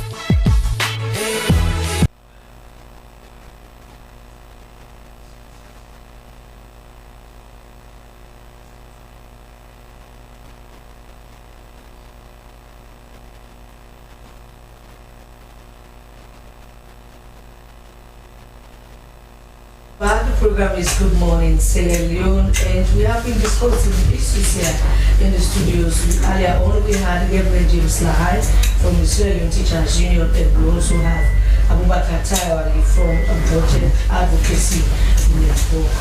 We continue with the program, and we want to start. We now go to a review of the front pages of our local newspapers, and with that, we start. My first take this morning is the Awoko newspaper, and the Awoko newspaper has many stories on its front page. And finance initiates study on socio-economic and gender impact of public health. And also internal affairs steps in to resolve motor drivers union election. And you see the Minister of Foreign Affairs. You see the Minister of Foreign Affairs, the photo of him on the front page of the newspaper. And my final take on this Awoko newspaper this morning is EcoFest 2024, the Illumination edition. The story behind the dream. Kabaka sets the record straight. These stories plus more, including both local and international sport. For those of you who are interested in the story of the Ballon d'Or, you find it in the Awoko newspaper.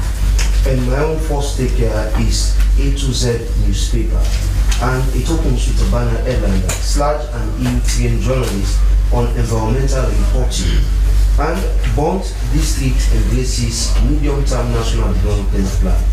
And President Bio concludes successful visit to Samoa for CHOGM 2024. A photo of the president there, and World Bank announces strategic financial goals in agribusiness. Honorable Tunis supports President Bio's free education with 10 million new loans. These stories and more are in the A to Z newspapers. And from the A to Z newspaper, my next take here is the Concord Times newspaper. The Concord Times newspaper opens with a banner headline: Medical doctors demand clarity on fuel allocation and meal ongoing disputes. You see the photo of the Minister of Health, Dr. Austin Dembi. And another story has to do with coalition of president's wives on a tour of solidarity. You see the photo of two ex-president wives, Madam Fatmata Nipiso Momo and also Mrs. Dauda Jawara. These stories plus more, of course, the story of Godly winning the Ballon d'Or that has sparked controversies is also at the back page of the Concord Times newspaper. Well, my next pick here is the AYB newspaper, and it opens with the banner headline 2024 100 most reputable Africans. Dr. Senge, Dr. Yumkela, Dr. Zainab Bangua listed. The photos of the three is there, and Sierra Leone Chamber of Commerce opens membership. President Bio crowned Tio Ataga of Magyagi Village. These stories plus more are in the AYB newspaper. And for my final take this morning is the Premier News newspaper, and the Premier News newspaper opens with a banner headline, Ujeo, Ambassador Omwekoli boosts APC office. This is the picture of the Ambassador Omwekoli, and also beach cleanup day. EU delegation partners tackle plastic pollution. And mother and daughter remanded in shocking alleged murder of police superintendent. Also, the story of EcoFest you find on the front page of the Premier News newspaper. Of course, for those of you interested in sports, the sacking of Erik ten Hag of Manchester United you find also at the back page of the Premier News newspaper. In fact, that news made my day. I have my final pick here is the Global Times newspaper, and it opens with the banner headline saying, to construct SLPP party office in Potowu, Honorable Sidi Tunis donates 200 million loan. VP Julia Jallo visit Peace Museum. Alleged $3,500 fraud. Magistrate Gogra to rule on separate trial application. Between President Bio and John Tucker, let bygones be bygones. Well, viewers, this is how we end the review of the headlines of our local tabloids. Mind you, the stories that we just read, they do not reflect the views of the SLBC, but rather a local tabloid. We continue with the program also, and we go to another issue. World Stroke Day is observed to emphasize the serious nature and high rates of stroke, as well as raise awareness of the prevention and treatment of stroke. Worldwide, brain stroke is the second leading cause of death and third leading cause of disability and second leading cause of death. This year, World Stroke Day theme is greater than stroke, active challenges. To further the discussion, we have Alex Jonjo Ale, the chairman of the Sierra Leone Stroke Victim Association. Good morning and welcome to Good Morning Sierra Leone. Good morning and thank you for having me. I'm curious, this theme that you are greater than stroke, active challenges. So I want you to put this theme for me in context. Greater than stroke, active challenges. As you can see, the stroke is a big challenge. So to overcome it, you need something greater. What are greater than stroke? Encourage the stroke victims, helping them to love their own lives. Because mind you, stroke is a sickness. We call it paralysis. You are living and part of your body is dead. Organs not functioning well. Your brain, your blood vessels collapses, muscle collapses, veins, all these things. But you are still alive. So mind you, it's not pain first you feel. How can you overcome these challenges? You need something greater. And this is encouragement. So from you, Mr. Ali, you going through this particular difficult stage of your life, have you been getting that type of, care and love from people out there for you to, beat this challenge that you are going to face with? Well, I thank the Almighty God for at least I went to a school where you have a family. That is both school. But what about others? For them to go there, The challenges are between, but I try to overcome them because of my family, the Bosco family. Because I meet my classmates, my coursemate, my colleague mate, and all these people, you help. But what are people who don't have that opportunity? So if that's a lot have died. As I told you, from 2020 when I came back to this country and from this association, I've lost 34 members. 2 weeks ago I lost Ibrahim Diallo, who was my secretary. He died 2 weeks ago. It's because there are many.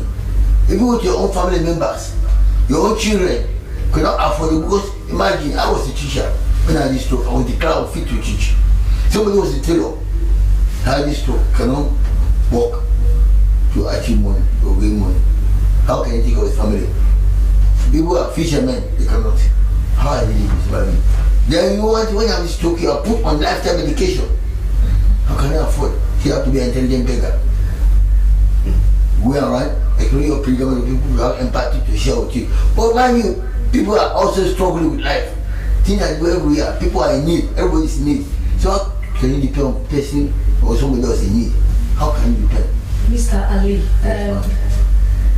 stroke, everyone is likely to get stroke. Because this is an attack that comes when you are not expecting it. And since you formed this organization, have you been working with the Ministry of Health or other government institutions to help in bringing your members together and also to provide the necessary needs? Well, we started now communicating with Ministry of Health 2 weeks ago when the now Commissioner of Disability Commission sent me to the Permanent Secretary to see how can I help slow people to be getting a medical assistance. Because most of the but then I need to go there for me and I have to go there to follow up with my legs and better. So at least because a lot of people are struggling with this sickness and you go to hospital, they are not available. But in Banjo Gambia where I had this stroke, there's that already that when you go, you go to your welfare, they give you money to go and buy them and you come up with a receipt. You see? They have that arrangement. That's why I came here. I wrote to the Minister of Social Welfare. I said, well, I'm here back in my country. I need financial assistance, medical assistance, technical assistance. I have this stroke. I had this thing in Gambia, which is my country. But it's very difficult now. You shall that to me. I'm only fighting them that you have to. Because it's my right to be cured. It's my right to recover, to get my life. I have the right to live like you. I have been unfortunate to sick. Become sick now, but I don't love it. But I mean, despite what God says. Okay. Thank you very much, Mr. Ali. Continue to stay with us. Well, he is the chairman of Sierra Leone Stroke Association. But the program is Good Morning Sierra Leone. Now we go to another issue. We'll definitely come back to Mr. Ali. The Ministry of Agriculture and Food Security has disclosed that government is making significant gains in the agricultural sector. Between 2020 and 2023, the importation of egg into the country fell by 67%. The ministry is striving to reduce egg importation by 25% annually. The Minister of Agriculture and Food Security made the statement during the launch of a nationwide poultry campaign organized by the Pig and Poultry Farmers Association of Sierra Leone. The campaign theme is Feed Salon with Local Farm Egg and Chicken for Everybody One. For more on the issue, we have in the studio the Chairman Poultry Farmers Association, Francis. Good morning, Mr. C. Welcome to the program. Good morning. Thank you.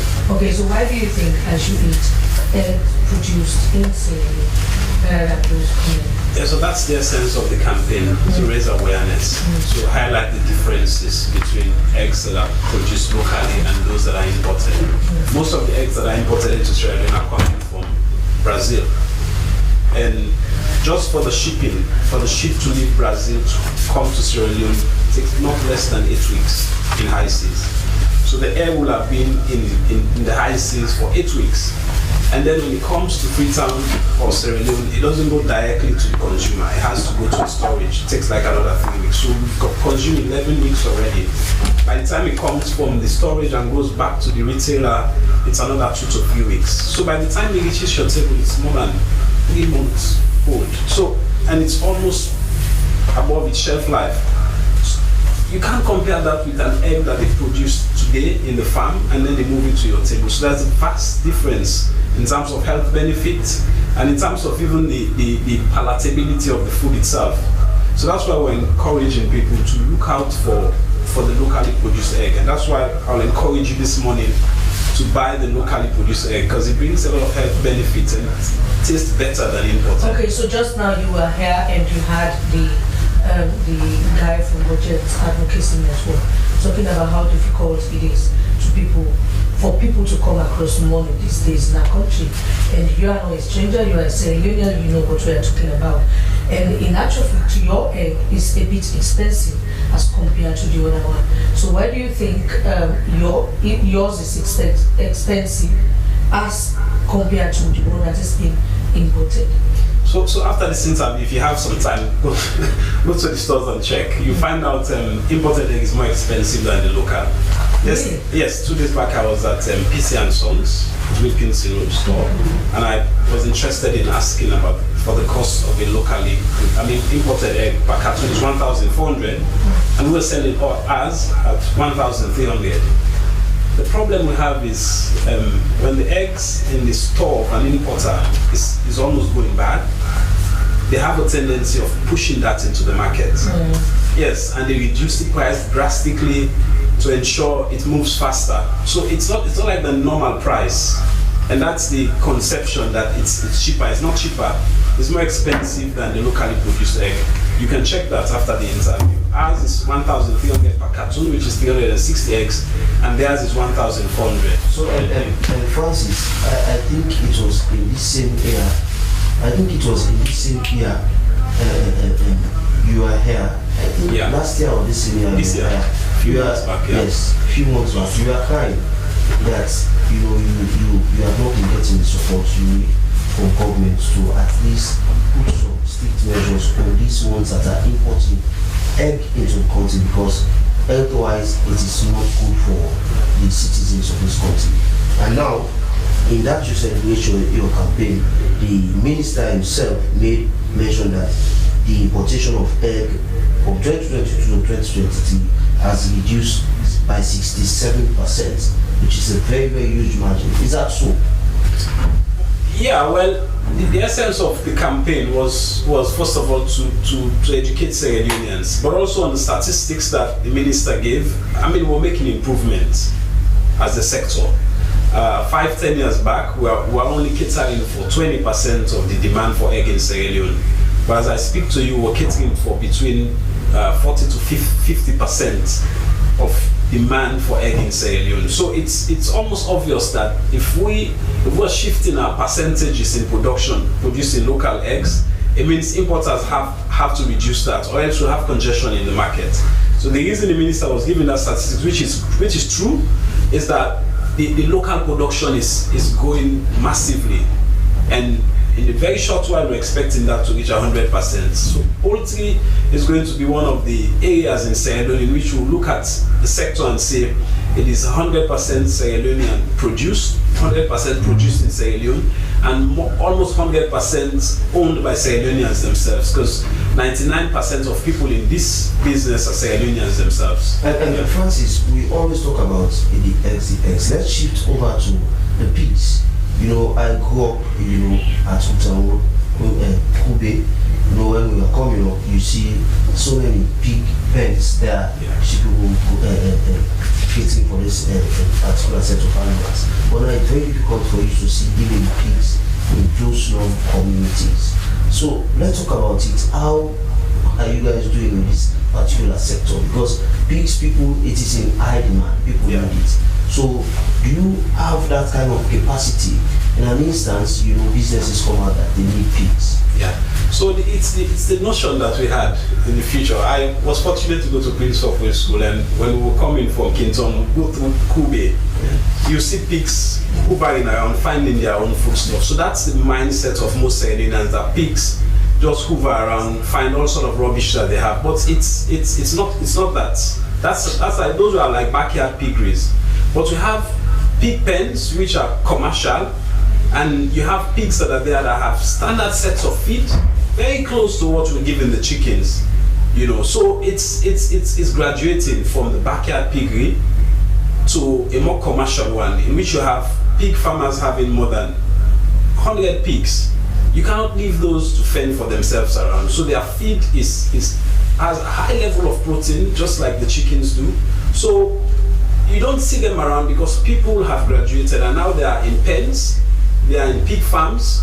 If you go to places like Waterloo, I mean, the outskirts of Waterloo, you see a lot of very big pig farms, in which you have over hundreds of pigs. So it's a market that is growing. We're pushing more or less the egg at the moment because the egg has reached a stage of maturity. The pig is still pig farming is still growing, and when we reach to that point in which we begin to push that as well, we begin to talk about it. And Francis, the other thing that enables poultry to grow, is your production stage, your production rate, and you need to have the bats.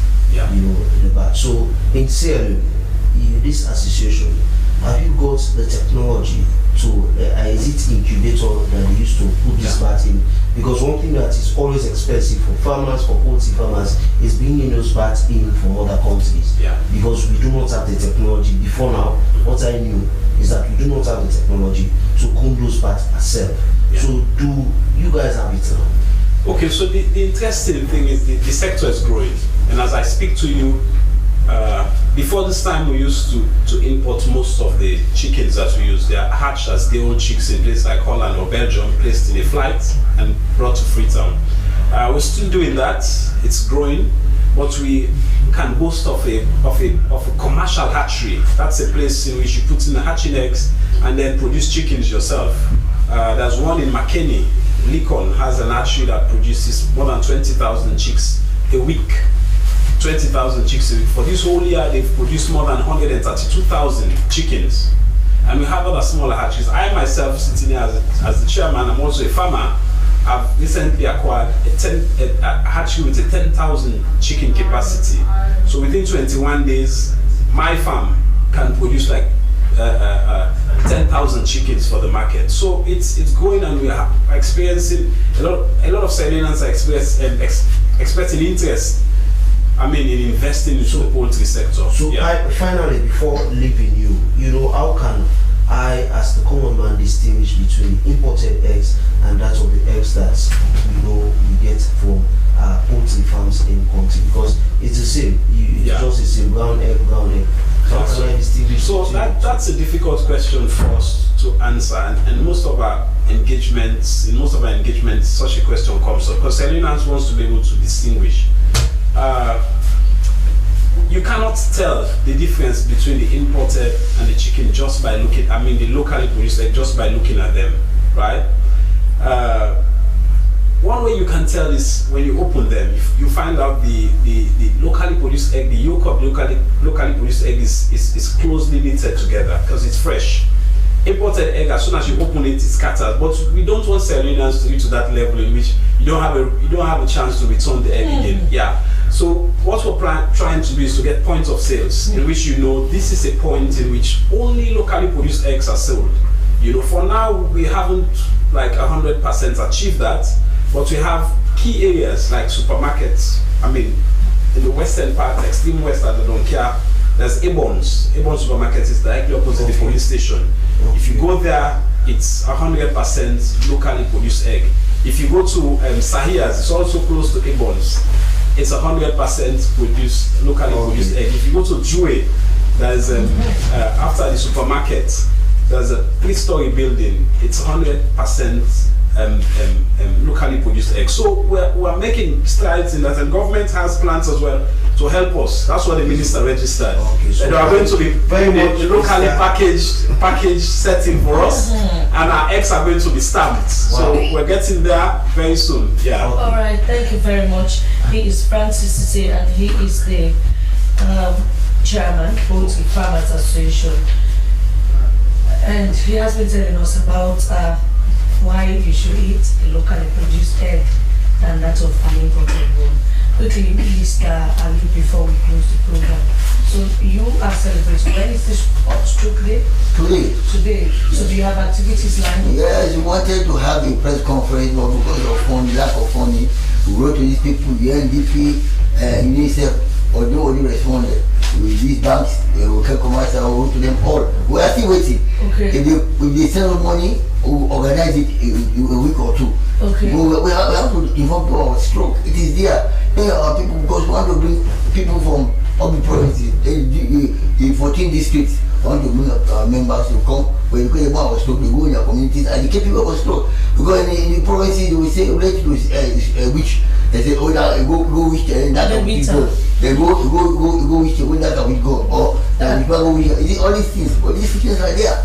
It's there from the head, from the brain. Alright, so head injury. So thank you very much. He is Alex Jojo Allen, Chairman, Sierra Leone Victim Association. Also say a very big thank you to our studio guests today and also to our production team, especially our producer Joseph Stanley. And before we leave you, let's take the quote again. It's an African proverb and it says, the hand that make mistake belong to those who walk. I have been Emmanuel Samuel. I am Francis Farad, wishing you a wonderful day. Good morning. As a mother of the house, whenever I want to prepare palm soup, there's no need pounding palm fruit. All I need is Nkulenu's Ghana's original palm soup base. My soup is done, and its preparation, it is not difficult at all. Nkulenu palm soup base, it's easily done with no difficulties. Just take few ladles and your soup is done. And its flavor, it's amazing. This is Nkulenu's Ghana's original palm soup base. And this is Nkulenu's Ghana's original spiced palm soup base. Iron fruits and turkey berries are naturally added. Also available Brown Gold Natural Cocoa Powder, Sunny Gold Brown Sugar, Neat Fufu Flour, Shito, Pisap and Moringa. All available at Nyami Ado Enterprise, 1 Lower Waterloo Street, Freetown. Nkulenu palm soup base. Ghanaian original taste.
Sky Vision College, we offer more than just education. We provide the tools to shape your future in technology. Our bachelor's degree programs, computer science and business information technology, are designed to equip you with the skills and knowledge needed for today's fast evolving tech industry. We also offer advanced diploma courses in areas like software engineering and infrastructure management services, and other certification courses such as ethical hacking, cloud computing, CCNA and more. It ensuring you are job ready for the competitive world ahead. Come to number 5 Main Motor Road, Wilberforce, Freetown. Call us on 072 797979 or 032 979797. Follow us on our social media channels for more updates.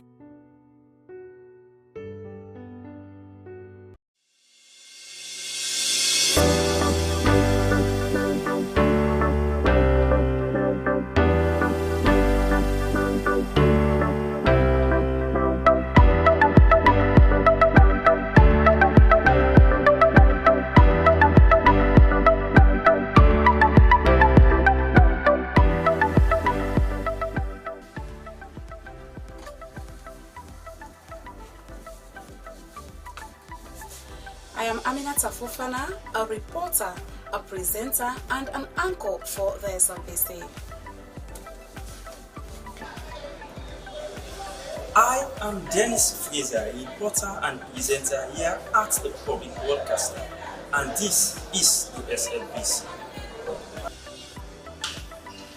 Hi, I am Cynthia Kamara, a news anchor, a reporter, radio presenter, and announcer.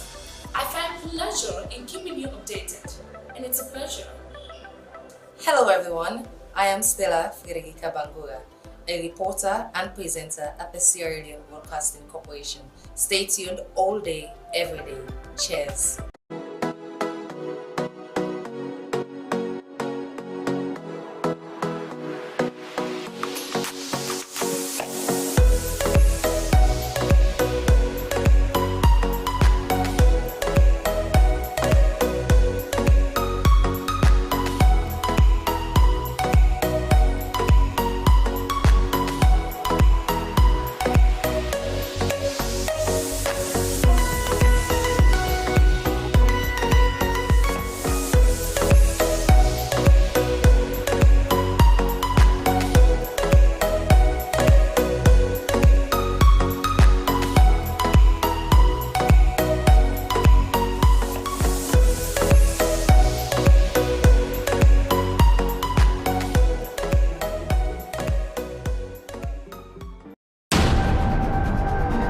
Sierra Leone is a country on a new path of development, a new direction. As we awaken to a new sense of patriotism and pride as Sierra Leoneans, the SLBC brings together enlightened senior citizens with much experience to help steer Sierra Leoneans on the path of a defined course of pride and consciousness, a constructive nationalism. So, join the SLBC for the program Constructive Nationalism. Come and let's build Sierra Leone every Saturday at 3 p.m. on the SLBC.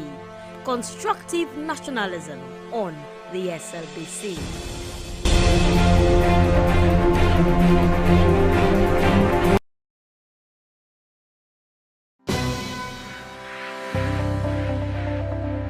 Are you tired of watching or listening to uninteresting television channels? Then your worries have been addressed, as the SLBC Podium is the answer to your concern. The SLBC television show, The Podium, is one of the programs you can't afford to miss as a guest or a viewer.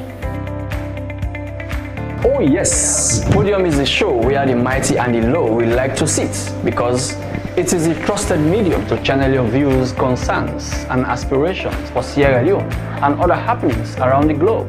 Podium is where you get breaking news, because everyone wants to talk to us. If you hear it on Podium, ask no further. Don't forget to join us every midday from Monday to Friday as we ask the hard questions that you otherwise would have asked to the newsmakers, the movers and shakers of events. Don't miss the opportunity to be part of Sierra Leone's topmost midday show, The Podium, where the agenda is set for others to follow. Thanks for watching. God bless you. Goodbye.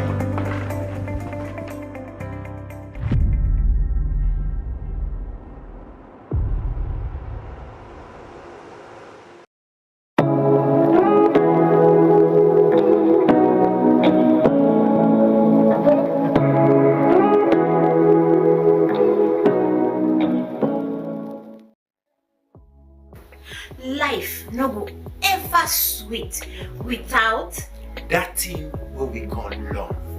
Now that make No fact na a very good program where any big person can look and enjoy. Now the kind program we for spend time for watch. Now the kind program we for spend time for sit down for look. And this program it mean I don't learn from and I wonder you say life. The Love Factor show is about family, love, counseling, relationship. We build and maintain relationship. This is a program we dey counsel you for let you know how for them with your partner, let you know how for settle disputes between you and your heart to heart. Well, you don't hear it for yourself. Join the Love Factor team every Sunday, 10 p.m. for help make we all enjoy love and peace.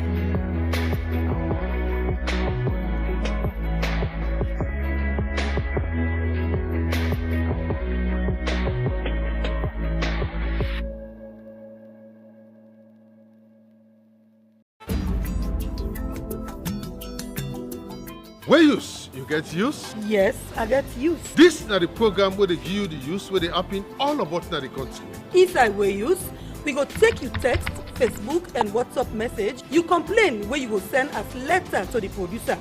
We dey announce about things them working lost and plenty more. We are there all about the country. But you self help for being the use that you area. Where use? The original program where they give you updates. Where use? You get use? Yes, I got use.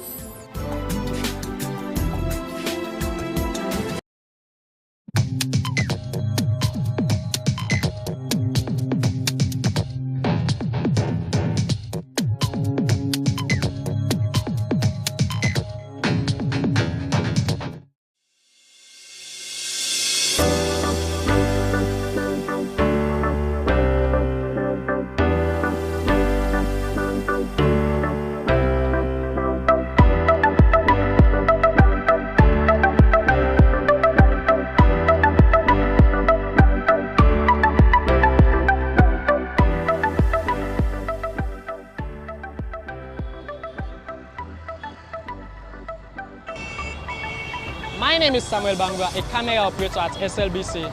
I always capture the scene you see on TV. So stay glued to the public broadcaster. My name is Abdul Kabia, a news anchor and sports producer at SLBC. Hello, I am Esther Maisama, important presenter of SLBC Sport. I am Princess Gibson, executive producer, radio, gatekeeping, radio content, producer, public square, your program that brings you conversation on topical issues, and also presents our breakfast show, Good Morning Sierra Leone. Hello, my name is Daphne Zainab Kamara. I am a television producer at the SLBC. I also read the news on television and present the podium on television too. I also announce on radio. Stay tuned to the SLBC. Providing authentic information has been one of the pillars that SLBC relies on. I am Mohamed Simbiko Omar, a reporter who has developed insatiable appetite for human interest stories. Continue to stay with Sierra Leone Broadcasting Corporation for your best in broadcast journalism. As a public broadcaster, we believe in giving out objective stories, and your interest is our concern. I am Moses Sile Conte, a reporter at the Sierra Leone Broadcasting Corporation. Stay tuned.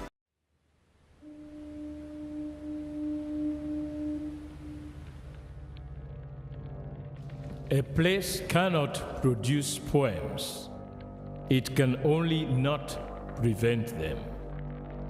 And Freetown is good at that, for Freetown has its own sudden elegances. People are slow to leave it, quick to return.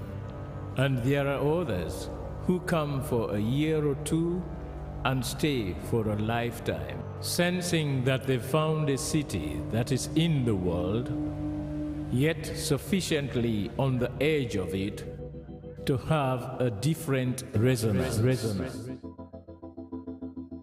Let me tell you something about this city.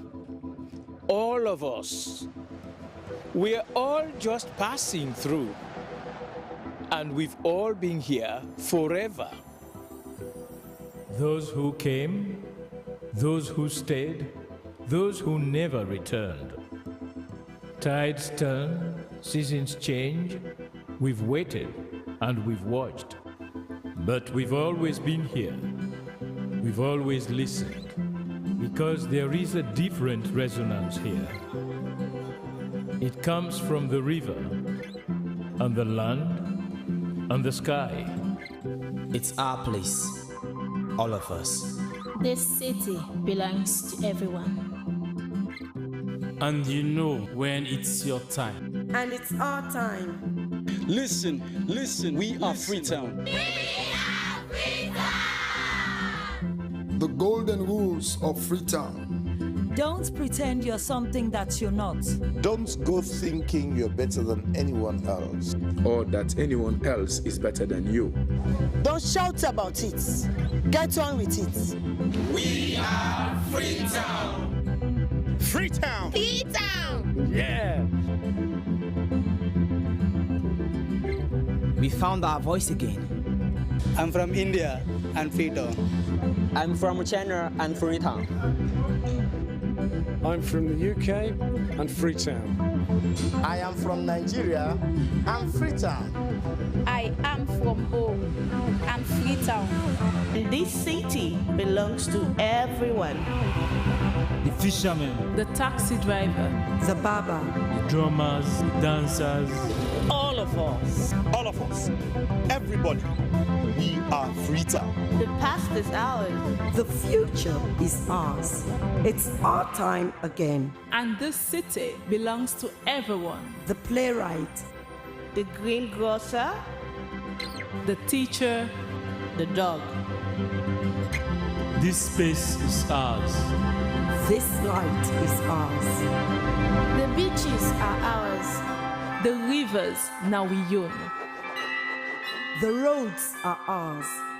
The bridges now we own. We are Freetown. We are all visitors and we've all been here forever. We've got the mightiest river. And the biggest sky.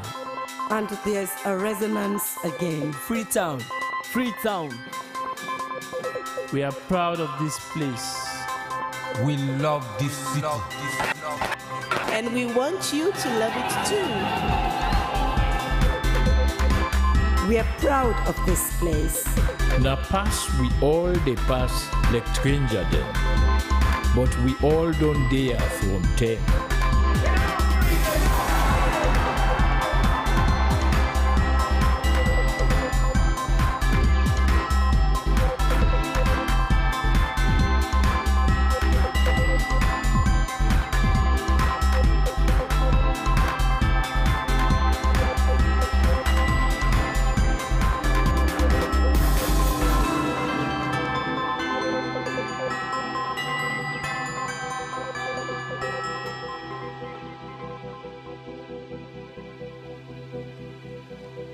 Come here, and you'll feel it, that end of the line sense of freedom. Say yes to Freetown. Say yes to freedom.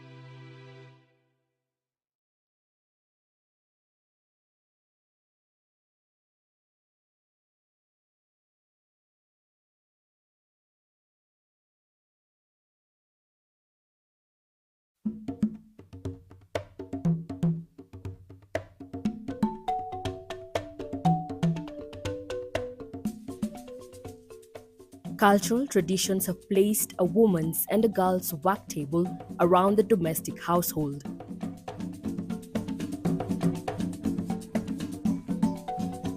Education opportunities for girls remain limited as many parents see no value in investing in their education. As a result, cases of child brides in Sierra Leone become prevalent. Statistics by UNICEF show that approximately 40% of girls in the country are married before their 18th birthday. In a small village of Dankawale located in Koinadugu district in the northern province of Sierra Leone, we find Kumba and Manimo. The two almost fell prey to early marriage. I've been there in 13 years to 14. Man come up for me say in one married me. But definitely I don't know the importance of education.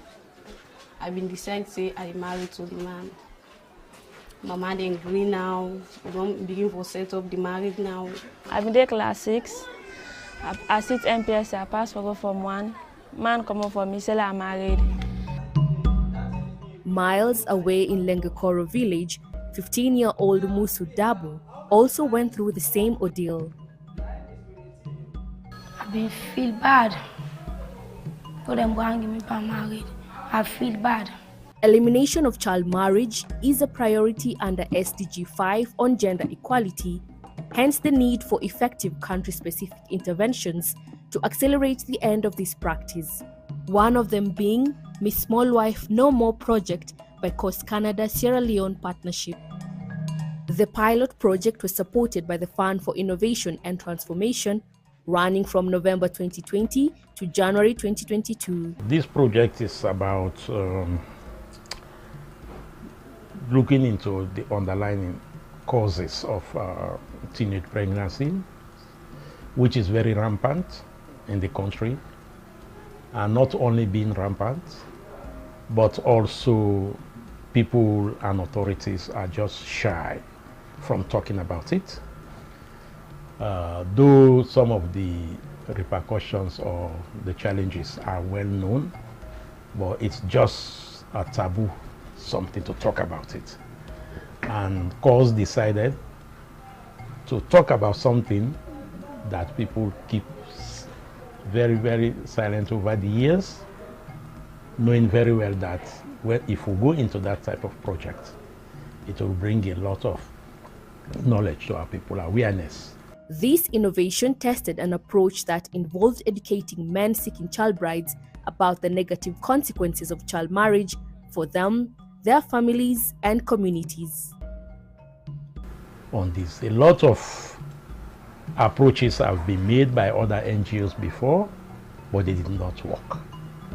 One of them was to support the parents directly so that at least they will keep their children from early marriages. That didn't work. Some came up with ideas of engaging the girls themselves, supporting them, so that at least they will not be induced into going to early marriages. That also failed. So our own approach was to engage the community, the entire community, bringing in the very influential people in those communities to be the advocates against the child marriage. That is where it is. Because these are the very people who sit and negotiate these child marriages. Before the implementation of the project, we did a baseline survey.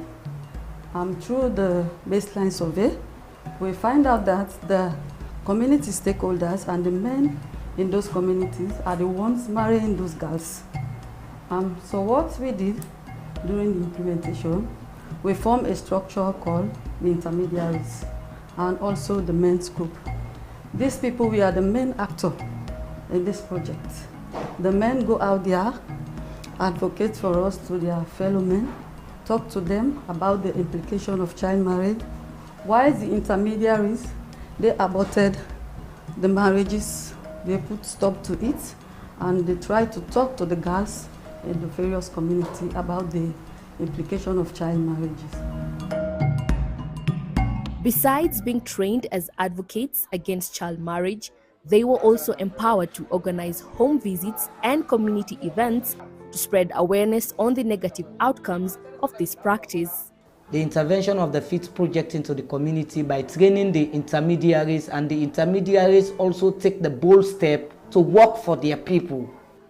Taking your girl child to early marriage will make them not to, you automatically kill their future, right? And there will be less development in the community, right? And we all know that when you educated one girl child, you have educated a nation.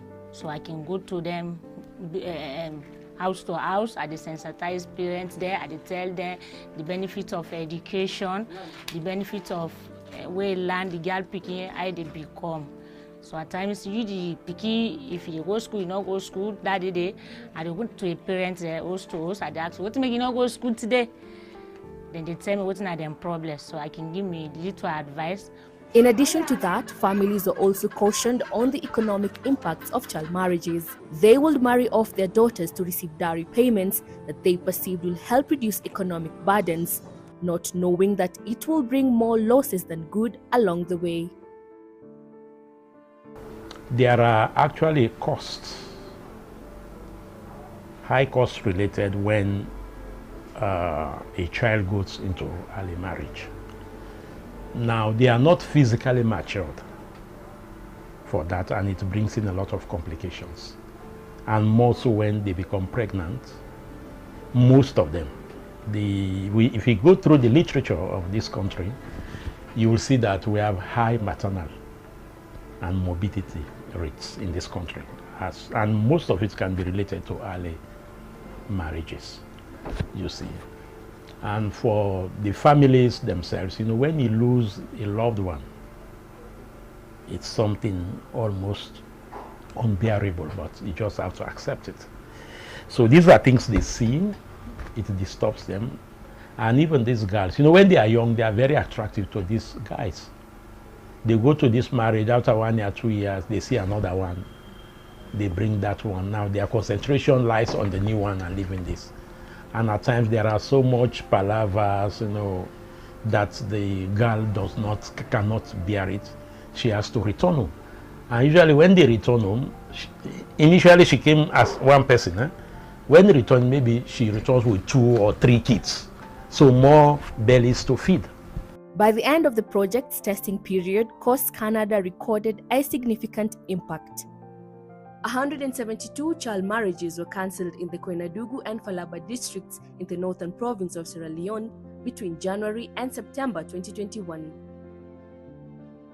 Overall, the innovation reduced child marriage by 95% in target regions, far surpassing the target of 50%.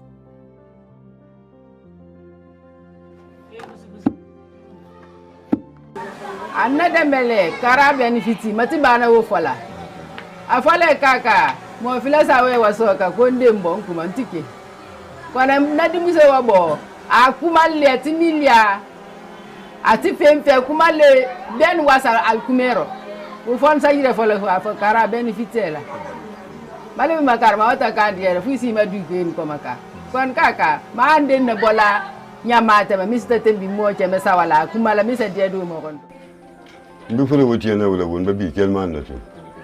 Bar Karan, killing Cremola, Alhamdulillah. Baralo Karan, Tonella, Belberke.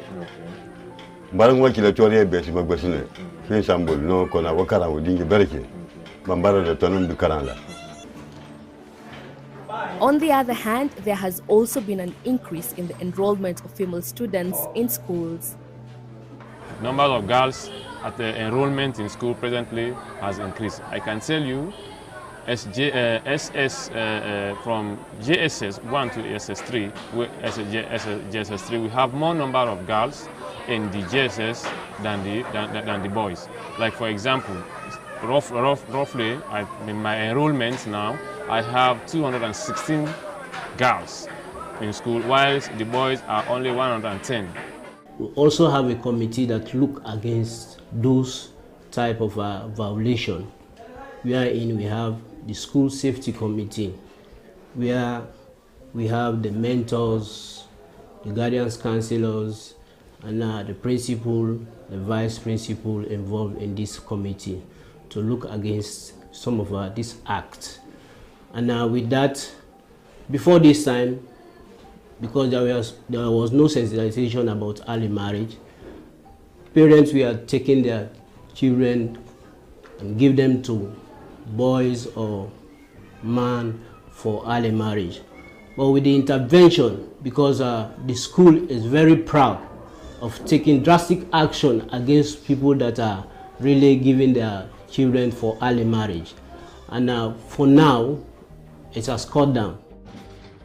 There is now a promising future for the girls in Koinadugu district. I promise. For say tomorrow we get for Canada, you know, get for Miss Kumba again, na Ministry of Education. I promise to be the first. All right. No, right now I thank God because I go to school. So I do things come on now, me and my parents are in house now. So anybody else I want me for married or early married or teenage pregnancy, and they don't give full stop to that right now. A very successful project, not only from the FIT side, from our side here, and even from the communities. Our plans are really to expand this project, not only in Koinadugu and Falaba district, but also like in Bombali, this are Tonkolile, and even Moyamba, where we have our biggest programs going on. And as for Coast Canada-Sierra Leone partnership, the battle is still on, as they hope to march forward to more districts across the country.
While the frequency of buildings collapsing and fire accidents are growing at an alarming rate, only few people have thought about ensuring their businesses or property. This negligence has driven some people out of business, some into poverty when they were visited by certain tragedy. A lack of compliance with insurance regulations by many citizens is rife, and many do not even believe in the idea of insuring their property. It is against this background that the government in the year 2000 introduced Sierra Leone Insurance Company. SLECOM's Deputy Commissioner Sheikh Matia said they always ensure that claims are paid to beneficiaries when needed. Yet many people are either unaware of or indifferent to the importance of insurance, leaving themselves vulnerable to devastating financial losses. Indeed, insurance companies pay claims. We make sure that they pay claims.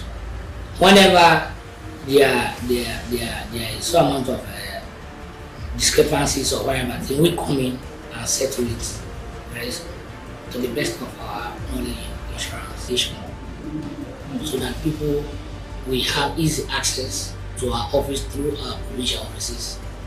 Liaise with them, tell them about the compulsory insurance issue, all the rest. For a broker, Joshua Boni, distrust of insurance companies is one of the major reasons why many Sierra Leoneans are reluctant to insure their homes, lives, and property. The insurance side to the client is that the client also feel that the insurance companies are taking money away from them without compensating them when the actual things occur. So the basic issue or challenge that I would say we as practitioners are facing is one of trust. And I believe that if that element of trust is worked on, the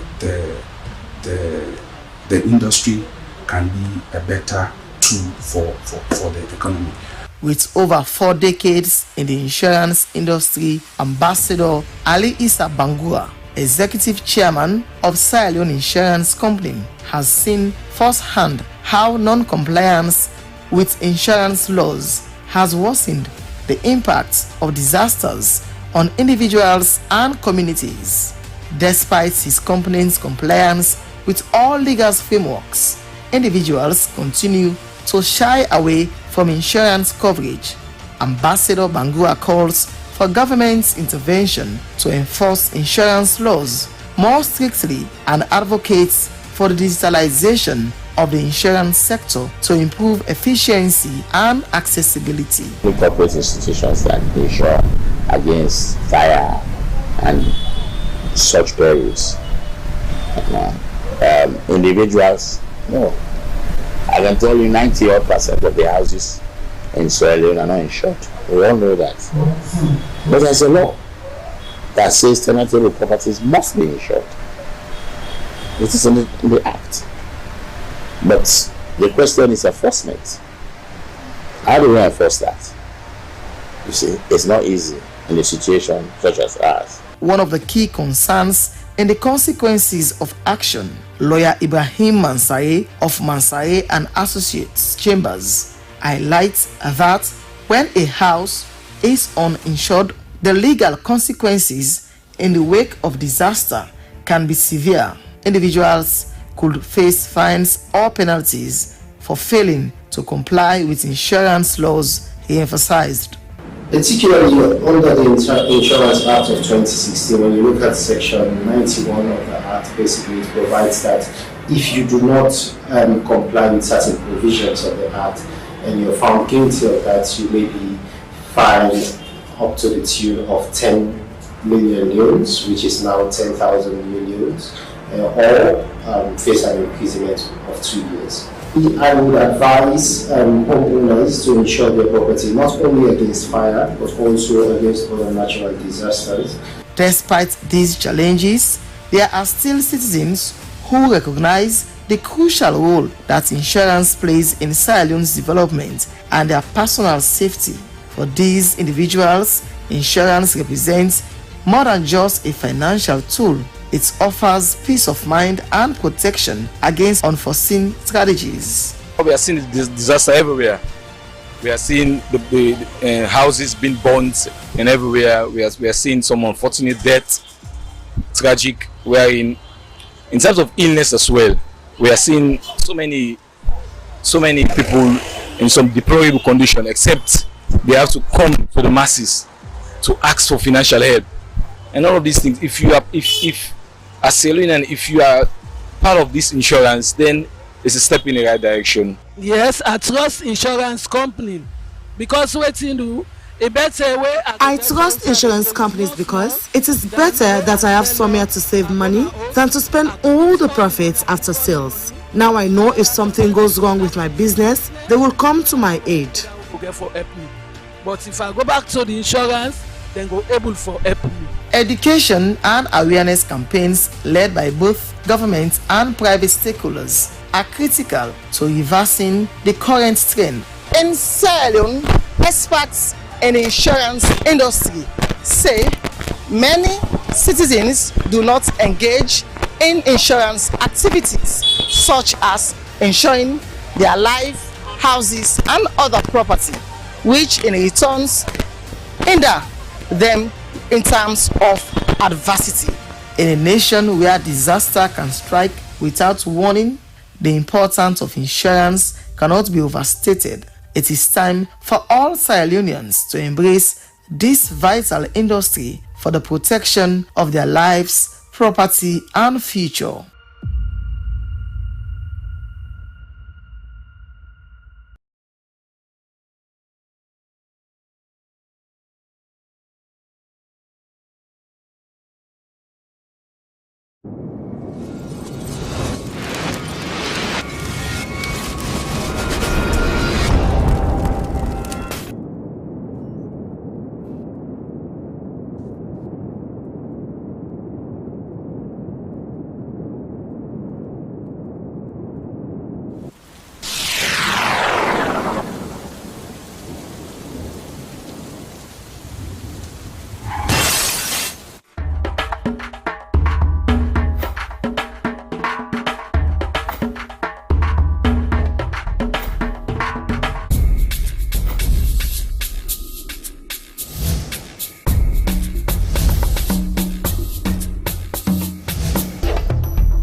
but we don't run away.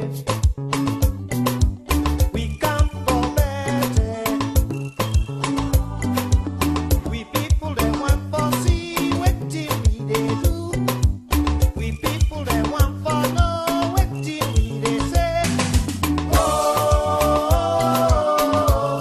we let we swallow. Oh, we let we swallow.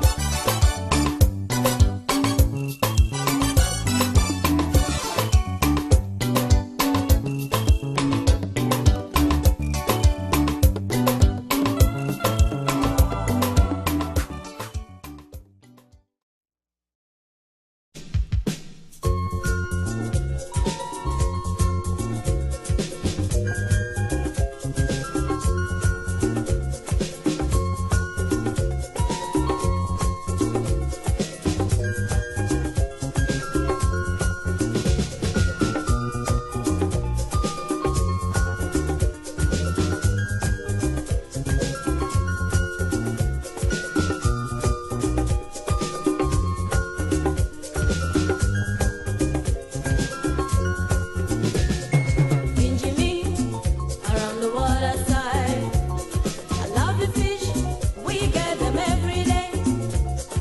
Benjamin, around the water side, love the fish, we get them every day.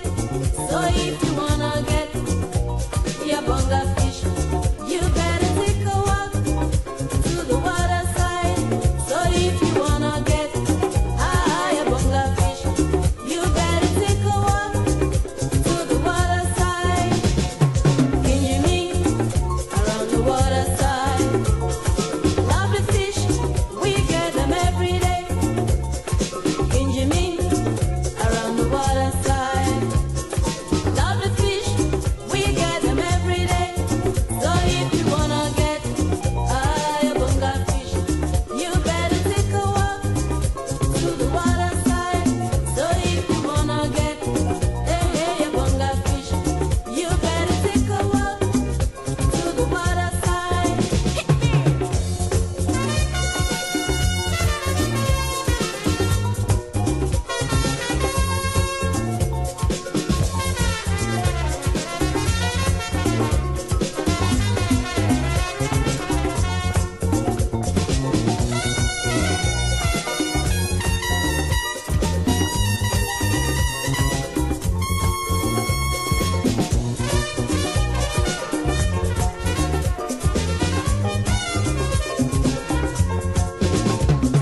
Benjamin, around the water side, love the fish, we get them every day. Benjamin, around the water side, love the fish, we get them every day. So if you wanna get your bonga fish, you better take a walk to the water side. So if you wanna get your bonga fish, you better take a walk to the water side.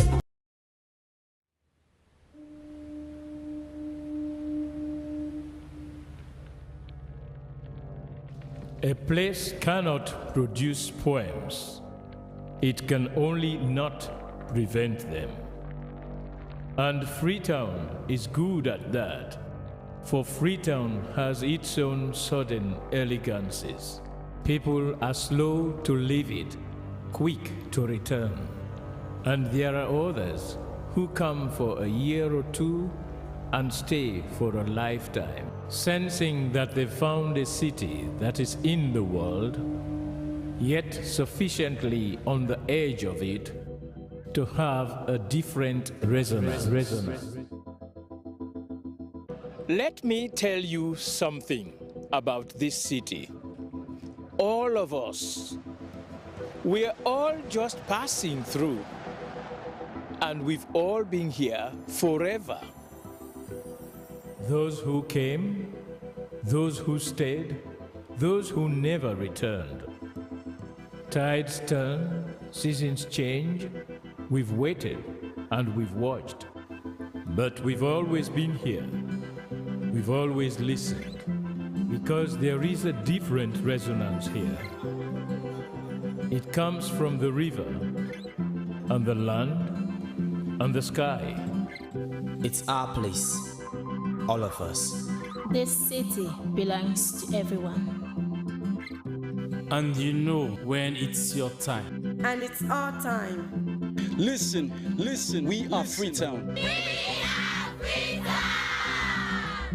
The golden rules of Freetown. Don't pretend you're something that you're not. Don't go thinking you're better than anyone else. Or that anyone else is better than you. Don't shout about it. Get on with it. We are Freetown. Freetown. Freetown. Yeah. We found our voice again. I'm from India and Freetown. I'm from China and Freetown. I'm from the UK and Freetown. I am from Nigeria and Freetown. I am from home and Freetown. This city belongs to everyone. The fishermen, the taxi driver, the barber, the drummers, the dancers. All of us. All of us. Everybody. We are Freetown. The past is ours. The future is ours. It's our time again. And this city belongs to everyone. The playwright, the greengrocer, the teacher, the dog. This space is ours. This light is ours. The beaches are ours. The rivers now we own. The roads are ours. The bridges now we own. We are Freetown. We are all visitors and we've all been here forever. We've got the mightiest river. And the biggest sky. And there's a resonance again. Freetown. Freetown. We are proud of this place. We love this city. And we want you to love it too. We are proud of this place. Na pass we all dey pass like stranger dem, but we all don't dare from them.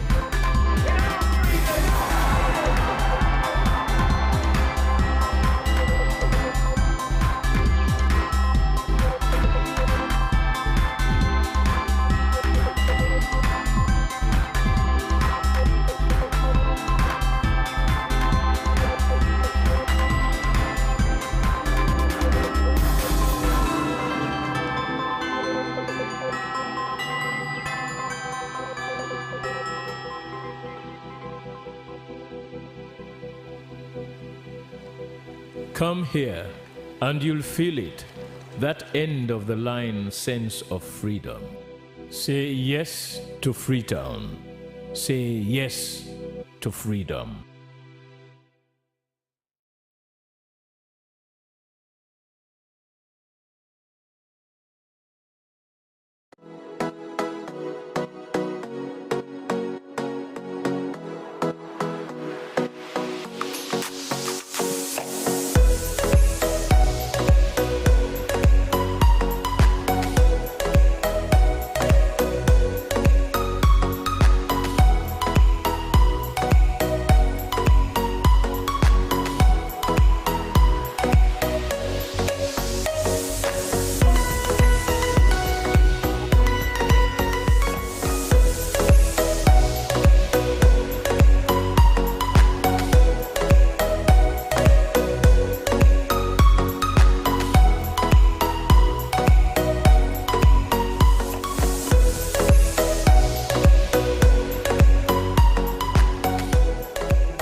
Life no go ever sweet without That thing what we call love. Now that make. In fact, a very good program where any big person can look and enjoy. Now the kind program we for spend time for watch. Now the kind program we for spend time for sit down for look. And this program, it means I don't learn from it. And I wonder you say life. The Love Factor show is about family, love, counseling, relationship. So we build and maintain relationship. This is a program. So we counsel you, for let you know how for them with your partner, let you know how for settle disputes between you and your heart to heart. Well, you don't hear it for yourself. Join the Love Factor team every Sunday, 10 p.m. for help make we all enjoy love and peace.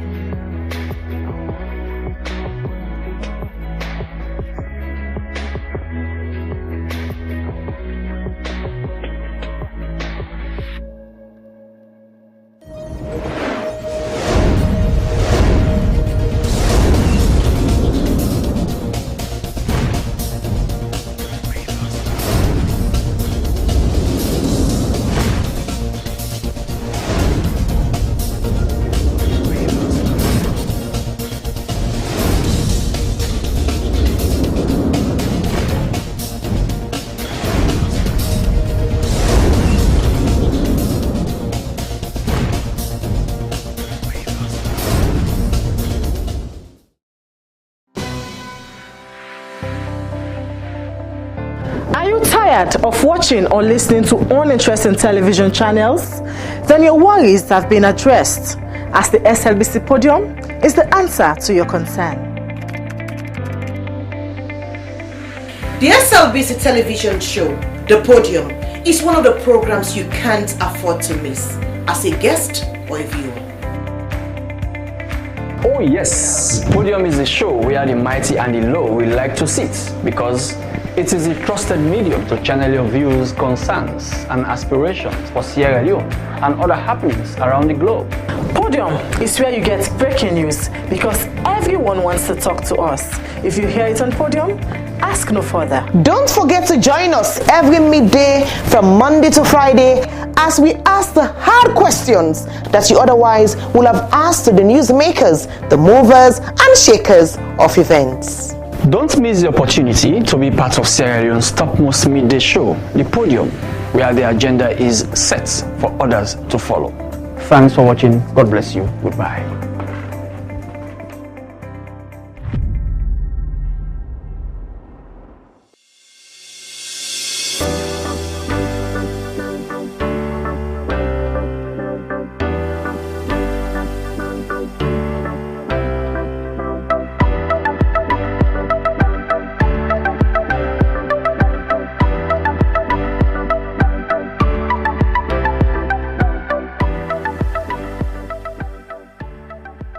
We are the national broadcaster, and I am Sulaiman Baba Toure, a reporter and presenter at the SLBC. Your voice, my voice. From the commercial department, I am Regina Bangura. You are watching SLBC. Your voice, my voice. I am Jonathan Turner, a reporter for Sierra Leone Broadcasting Corporation, SLBC. As a reporter, I do stories on education, health, politics, and more. Stay glued with SLBC to watch my stories. Your voice, my voice. Lucian Ganda, producer Wayus, and producer and presenter Christian Editions on TV. This is the SLBC. I am William Wise, presenter Wayus and also reporter at the SLBC, and this is the SLBC.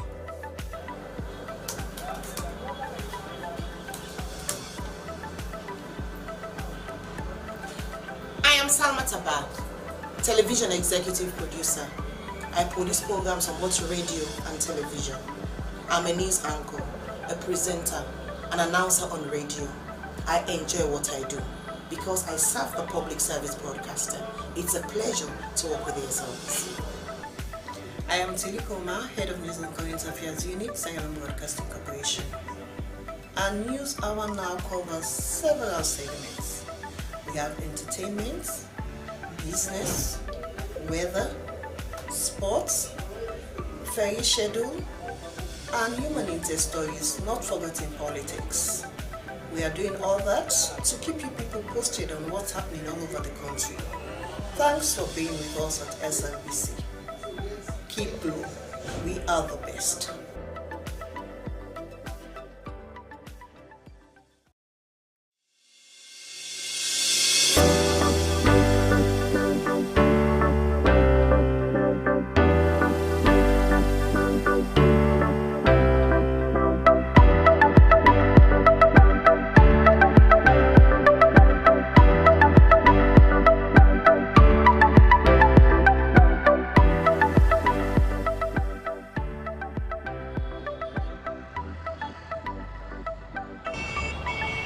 My name is Samuel Bangwa, a camera operator at SLBC.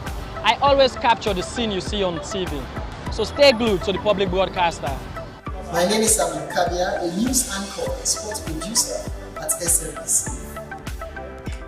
Hello, I am Esther Maisama, reporter and presenter of SLBC Sport. I am Princess Gibson, executive producer, radio, gatekeeping, radio content, producer, public squire, your program that brings you conversation on topical issues, and also presents our breakfast show, Good Morning Sierra Leone. Hello, my name is Daphne Zainab Kamara. I am a television producer at the SLBC. I also read the news on television and present the podium on television too. I also announce on radio. Stay tuned to the SLBC. Providing authentic information has been one of the pillars that SLBC relies on. I am Mohamed Simbiko Omar, a reporter who has developed insatiable appetite for human interest stories. Continue to stay with Sierra Leone Broadcasting Corporation for your best in broadcast journalism. As a public broadcaster, we believe in giving out objective stories, and your interest is our concern. I am Moses Sile Conte, a reporter at the Sierra Leone Broadcasting Corporation. Stay tuned.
Polisia wa SLBC TV Ibrahim Kumi wa Nga Kepe na Mabeng Bena Gaveta Yegu Musia Gawe na Haveli Ta Haji Bola Ita Abu ya Hike Gometi ta Gubu Biko Abu Jini Yitana Museum Yehunga Kebe na Viji Ministry na Kan Boja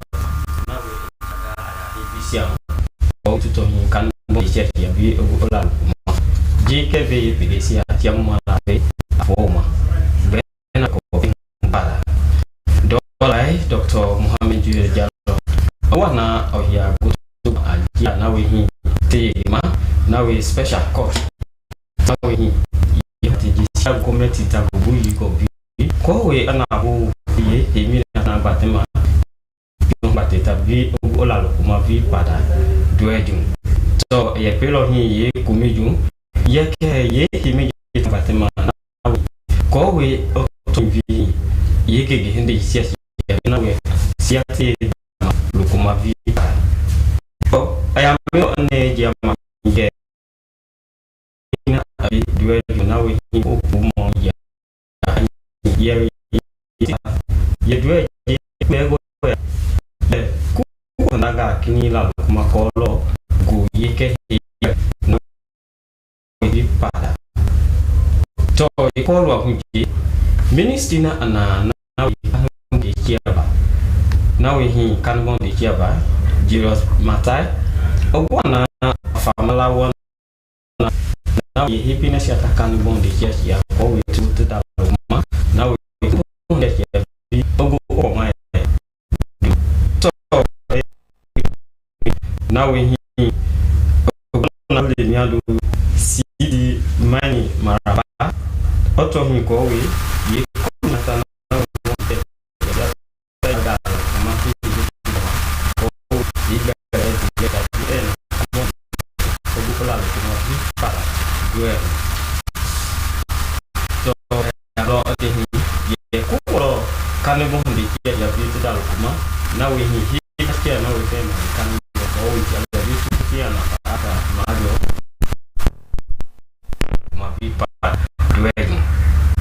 Ekolo hungi Ministry na Planning and Economic Development Humbatisia na ya gutu goma ajia mabla atie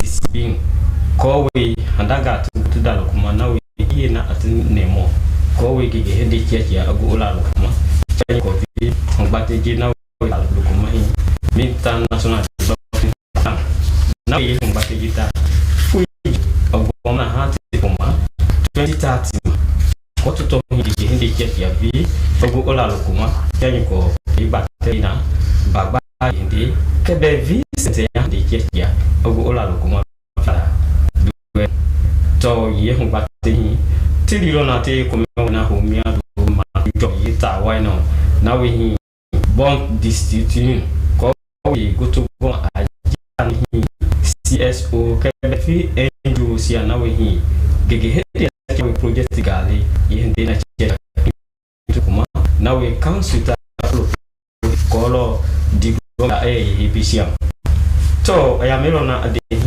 ye ke bon district council ta te pete ya dwelo na we te go back ya ko di grande kia ko be shukuru le kia na be vi ta ina kia tia te pete na batay na we na kia bomo potigo aki ke betma cha ko motun de kia na we api hi gege ndi kia aya mo kolo ye dina kia kitu go tu ko ma vi para dwe ye ko lo ndi kia na we hi lo ndi kia go ola kuma to kumiju ye ka ngita ni ajisha waga melo hi kutunatene mole na we hi dina kia gege na ale ta kutudalo kuma ye kia project na kia na sia tu kutudalo kuma uga tuna ba telefon di kia ugo ola kuma vi para dwe to ye ko lo hunji ngati ya na press your mark consultant group na we ya Nigeria me tugo de jina ni Huki gume humba na we ka gume ga te go to ma local unit command now he doing call of daga kuma ko ma so na ikume ketubu you go lo ko we to loko he vi kia bu na we he ma we he kia vi go lo kuma vi na we ngatele mu ala lo kuma vi para so minister na kambwan de chiapa Helen Keller ayana go to go ma agia international babi ma kele vi maina we hi do mai dia bi ma bla ati to ko li disibin ta ko we te ndaga la ko ma ko lui nyage sia mana ta e kwim na we hende ji sia to ko ma ga ye sia be tele bu ndi tia agu ola lo ko ma vi para to ti de lo na ku mi ke ko nyage sia na we hi hailo na we te bala ni agu ko ma ma fi na we te ya kwim ko lo de ge sia tele bu ndi tia pi agu kuma na we ye hainata haini na miato ala tutu ma puya moto purpose micronutrient na we ye haigita ko we to go to pomaga ko nyange sia ma tele bu ndi tia pi agu ola kuma vi para diwa bodesia jimi ha pele kuma pepe ya na chana no na vita ye ya le la ugama ta aji dollar vita na we bubu viti ya kolwi immediate na batema peace museum ngba ita ko we adalo kuma kebe na biji na we ni minister na ana kanbon de chiaba ajiage he bisha kolo to kanbon de chia la kuma bi para diwa bodesia jimi ha pele ufu la ma Ibrahim kuma gama SLBC TV ga kemalo bo wati yake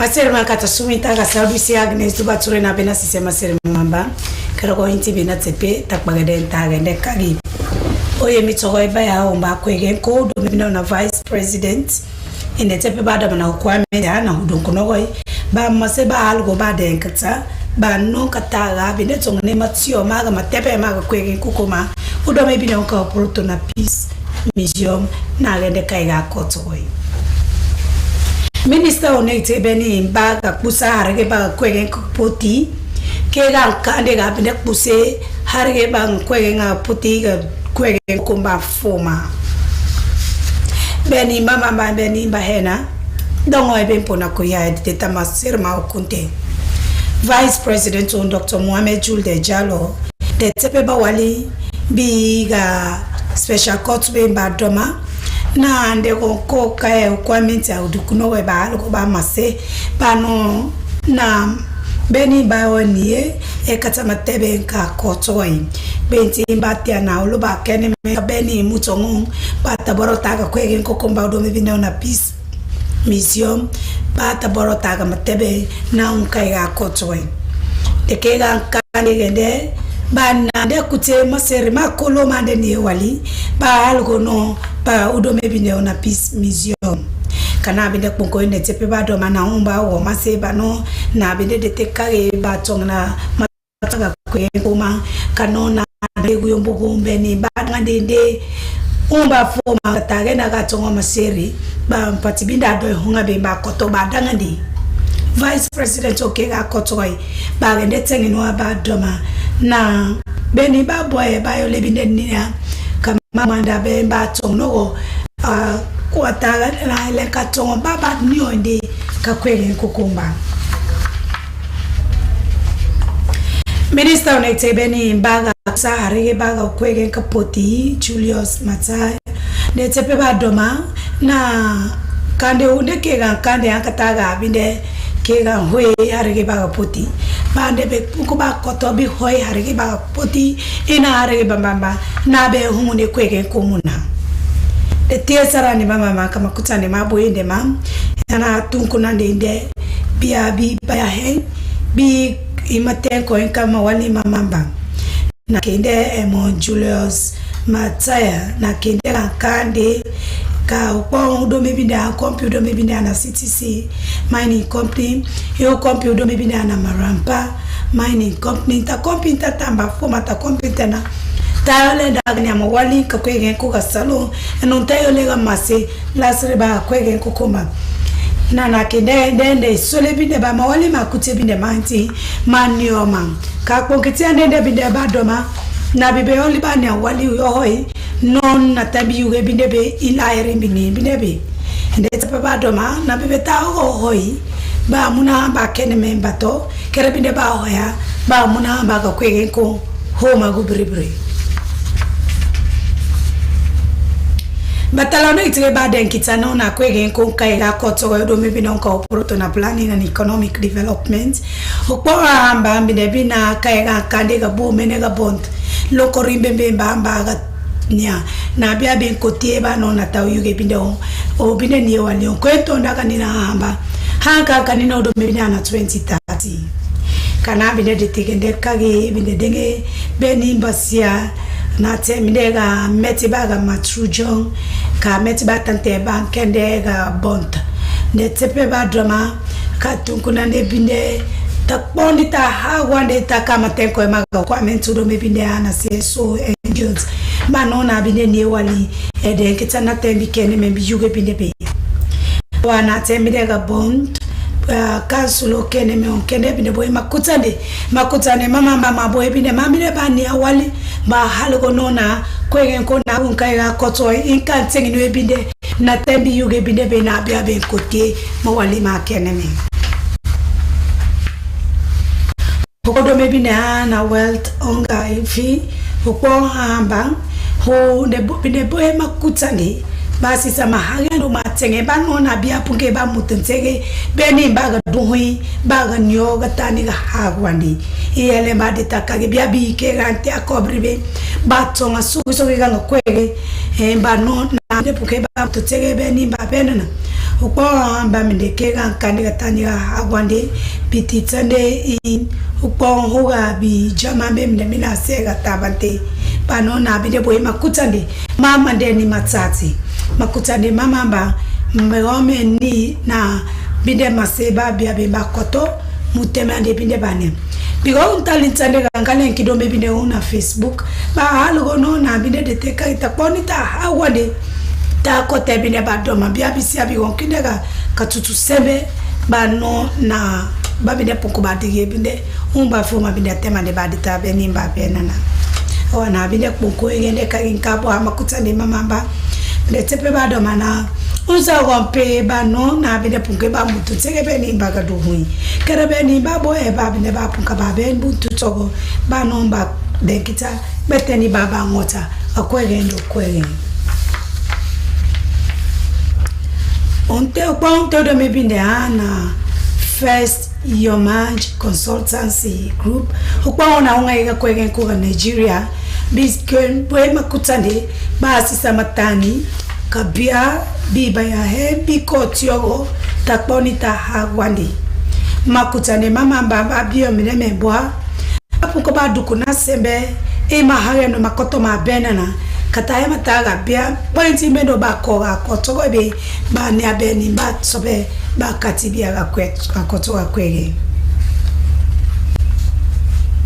batalano itebeni baga upeto koto haonka umase unga upodo mibinda na Helen Keller International binde boy makutane inga kandangang mene biabi hena galonkori oga tonkolio makutane mamamba maboy binde ma bana binde punke bak punki tiande ba hoye baga ka umpuyoga baga dito no na binde kute upeto koto keneme Helen ba bine mase ba bine punki tiande uyo hoi na bine punke ba hunge uyo hoi empati be na bine ni upe tokoto ga hoi hankage am bine mpa tena pe masere ma kerabe Helen kake yankombe na tepe takpagade ntagende kage Vice President to de tepe ba do mana ukwametia na udukuno wa eba mase ba no magataga bide kusine matio maka kabeni badanga ndende ka kuyombo gomba mano kataga bena nana ngene ni kayo hoi Minister onete beni baga busarege baga kwege kapoti kega kande kataga bide hoi harege baga kwege ngapoti Fomaga kwengen kontena pe masir mayanda Agnes Basure ingabena.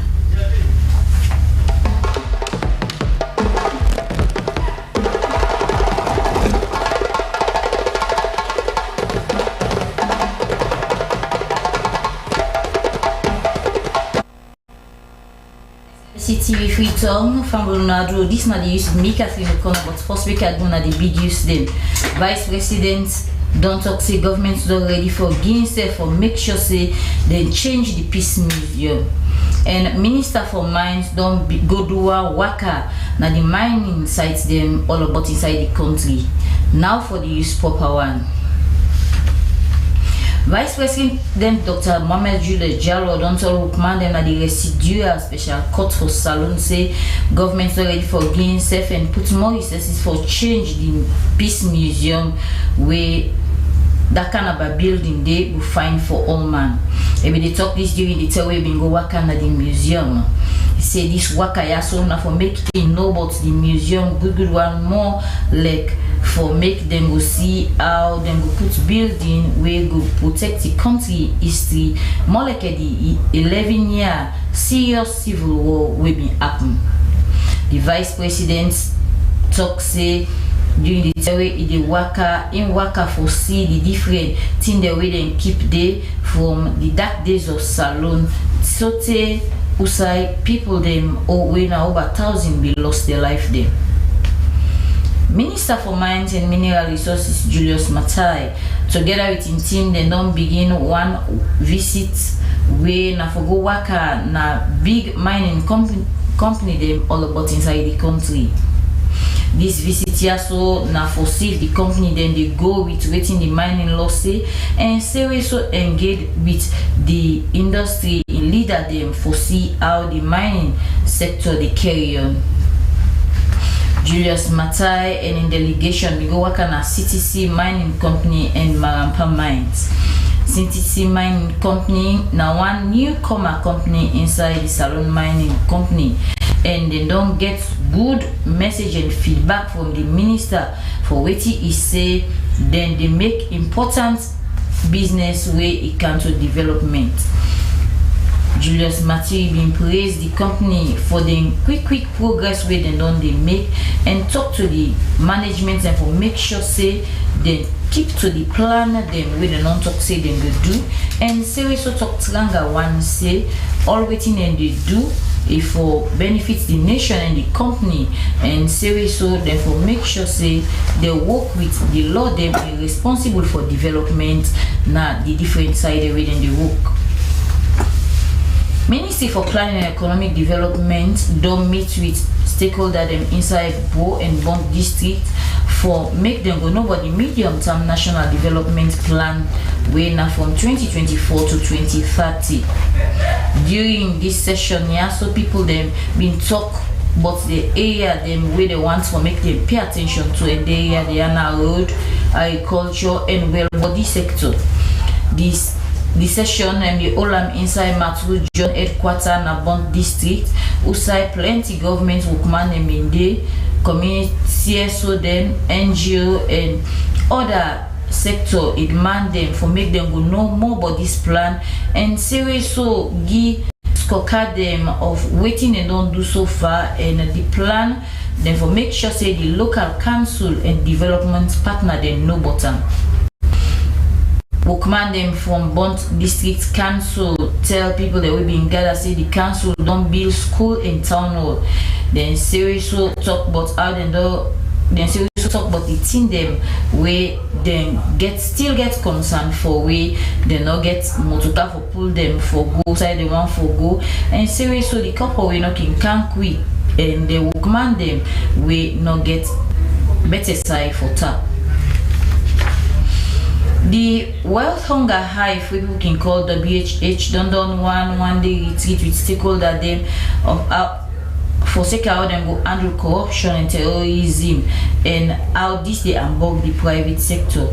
This engagement has also been pay attention to how people then go take to and respond to mechanism when one of the stronger pillar them na the German organization.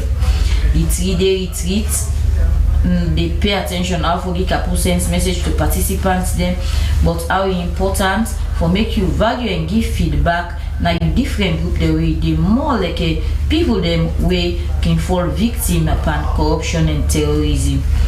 Participants they may engage for now, then go handle them problem the way they are bug them as beneficiaries them for different projects them where them problem them they therefore put them to the authority them we concern.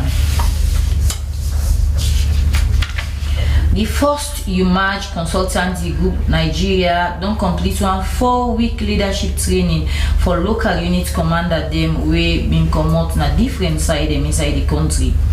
This capacity building here so na for get trained to officer them where them go they do their work in terms of how them go protect people their life and their property there. The Ministry for Health with support from Kenema International don't engage with Paramount Chief them and other stakeholders them all about inside Tonkolili district, how them for encourage Bele woman them for the Naden chief them for the go hospital and how them go begin take one new medicine where they don't pull na do for Bele woman them where na care drug then call a multiple micronutrient supplement. This new medicine also go help Bele woman them for make them grow strong and seriously keep the baby them inside the belly well one and make them go strong so the way them go born. Now the use done so, but before I go make a go now the big use them again. Vice presidents don't talk say government don't ready for themselves for make sure say they change the peace museum. And Minister for Mines don't begin one worker now the different mining sites them all about inside the country. Now the use done so me Catherine O'Connor they say tata so till we meet back. Get a blessed day.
Famulem, the best margarine butter and the best mayonnaise don't reach Natal now. When a Jadida butter and Jadida mayonnaise. Jadida butter and Jadida mayonnaise easy for rub na bread and na so is sweet na mouth. It good for the family and it nice for make cake. You when you look for butter for do anything where concern butter, Jadida butter not the best. Jadida butter they na all then shop and supermarket for sale. But if you want plenty, go na a mobile trading company na number 3 Sani Abacha Street or you telephone them 076 622 194 or 030 279 449 or 6 Lumley Street or 076 663 495. Jadida butter and Jadida mayonnaise na the best product at home. Jadida. At Sky Vision College, we offer more than just education. We provide the tools to shape your future in technology. Our bachelor's degree programs, computer science and business information technology, are designed to equip you with the skills and knowledge needed for today's fast evolving tech industry. We also offer advanced diploma courses in areas like software engineering and infrastructure management services and other certification courses such as ethical hacking, cloud computing, CCNA and more. It ensuring you are job ready for the competitive world ahead. Come to number 5 Main Motor Road, Wilberforce, Freetown. Call us on 072 797979 or 032 979797. Follow us on our social media channels for more updates.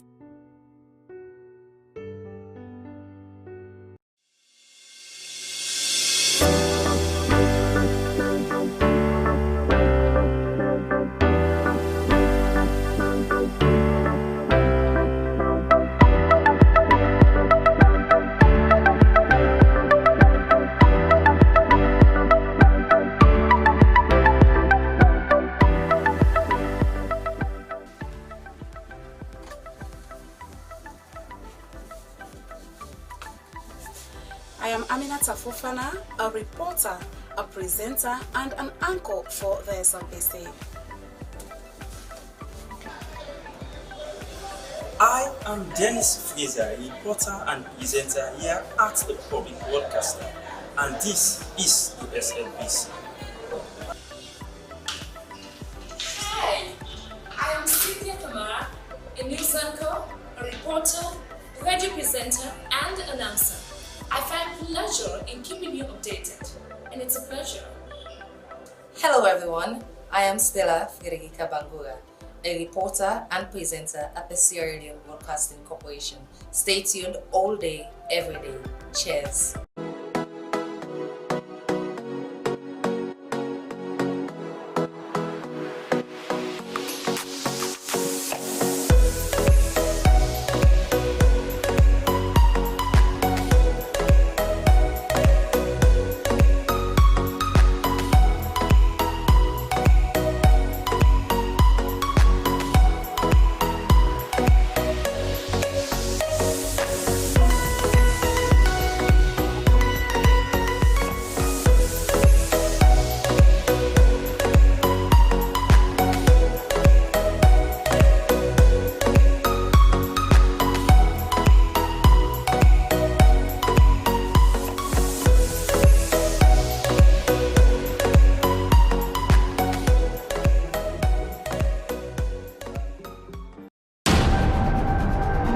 Sierra Leone is a country on a new path, a new path of development, a new direction.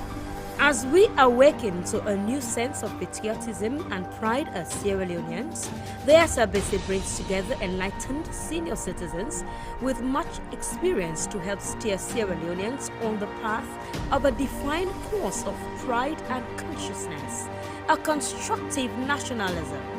So, join the SLBC for the program Constructive Nationalism. Come and let's build Sierra Leone every Saturday at 3 p.m. on the SLBC. Constructive Nationalism on the SLBC.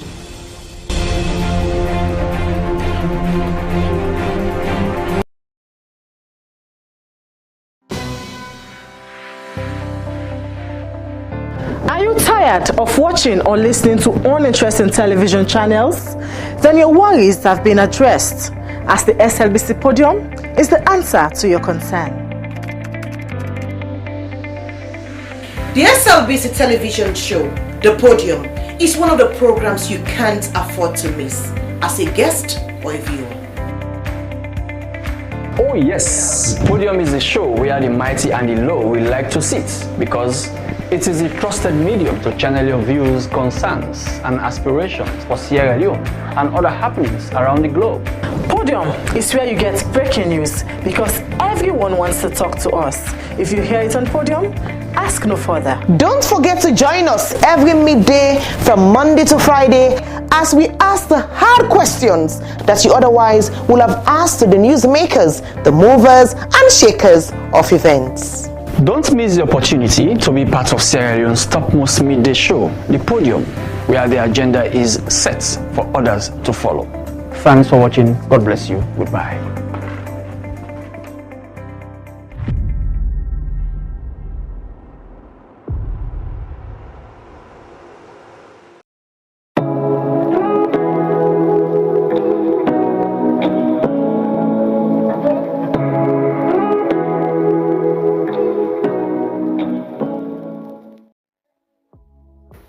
Life no go ever sweet without that thing what we call love.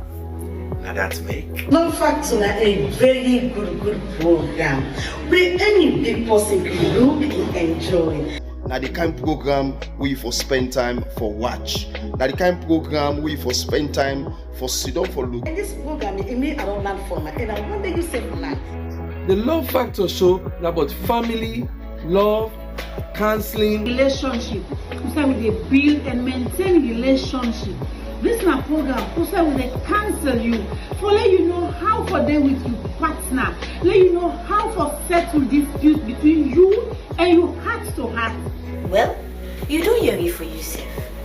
Join the Love Factor team every Sunday 10 p.m. For help make we all enjoy love and peace.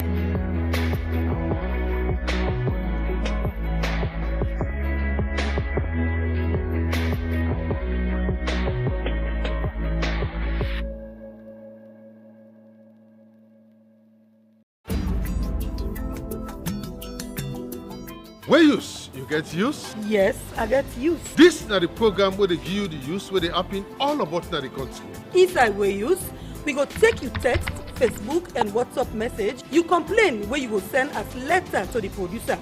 We dey announce about team them working loss and plenty more. We are there all about the country. But you self help for bring the use to your area. Where use? The original program where they give you updates. Where use? You get use? Yes, I got use.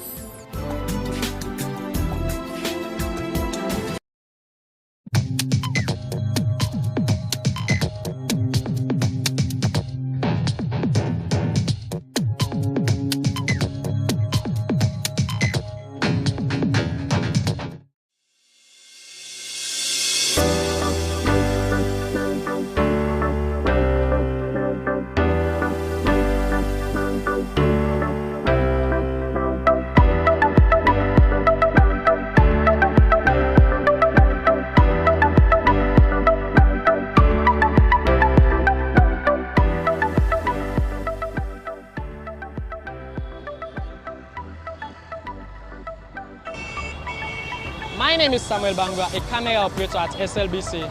I always capture the scene you see on TV. So stay glued to the public broadcaster. My name is Samuel Kabia, a news anchor and sports producer at SLBC. Hello, I am Esther Mahisama, important presenter of SLBC Sport. I am Princess Gipsy, executive producer, radio, gatekeeping, radio content, producer, public squire, your program that brings you conversation on topical issues, and also presents our breakfast show, Good Morning Sierra Leone. Hello, my name is Daphne Zainab Kamara. I am a television producer at the SLBC. I also read the news on television and present the podium on television too. I also announce on radio. Stay tuned to the SLBC. Providing authentic information has been one of the pillars that SLBC relies on. I am Mohamed Simbiko Omar, a reporter who has developed insatiable appetite for human interest stories. Continue to stay with Sierra Leone Broadcasting Corporation for your best in broadcast journalism. As a public broadcaster, we believe in giving out objective stories, and your interest is our concern. I am Moses Sile Conte, a reporter at the Sierra Leone Broadcasting Corporation. Stay tuned.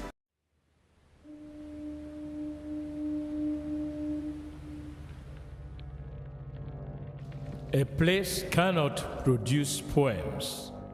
It can only not prevent them. And Freetown is good at that, for Freetown has its own sudden elegances. People are slow to leave it, quick to return. And there are others who come for a year or two and stay for a lifetime, sensing that they've found a city that is in the world, yet sufficiently on the edge of it to have a different resonance. Let me tell you something about this city. All of us, we're all just passing through, and we've all been here forever. Those who came, those who stayed, those who never returned. Tides turn, seasons change, we've waited and we've watched. But we've always been here. We've always listened, because there is a different resonance here. It comes from the river, and the land, and the sky. It's our place, all of us. This city belongs to everyone. And you know when it's your time. And it's our time. Listen, listen, we are Freetown. The golden rules of Freetown. Don't pretend you're something that you're not. Don't go thinking you're better than anyone else. Or that anyone else is better than you. Don't shout about it. Get on with it. We are Freetown. Freetown. Freetown. Yeah. We found our voice again. I'm from India and Freetown. I'm from China and Freetown. I'm from the UK and Freetown. I am from Nigeria and Freetown. I am from home and Freetown. This city belongs to everyone. The fishermen, The taxi driver, the barber, the drummers, the dancers. all of us. All of us. Everybody. We are Freetown. The past is ours. The future is ours. It's our time again. and this city belongs to everyone. The playwright, The greengrocer, The teacher, the dog. This space is ours. this light is ours. the beaches are ours. The rivers now we own. The roads are ours. The bridges now we own.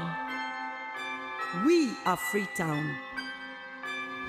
We are all visitors and we've all been here forever. We've got the mightiest river.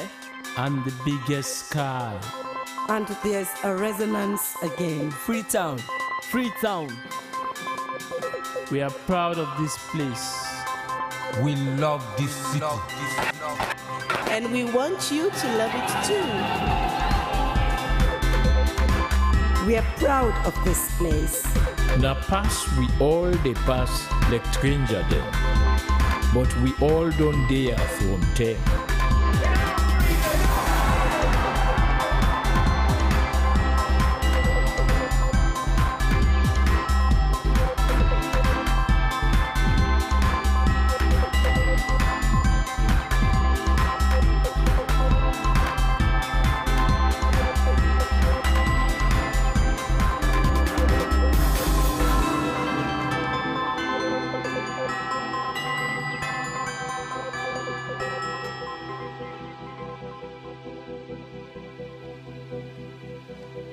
Come here, and you'll feel it, that end of the line sense of freedom.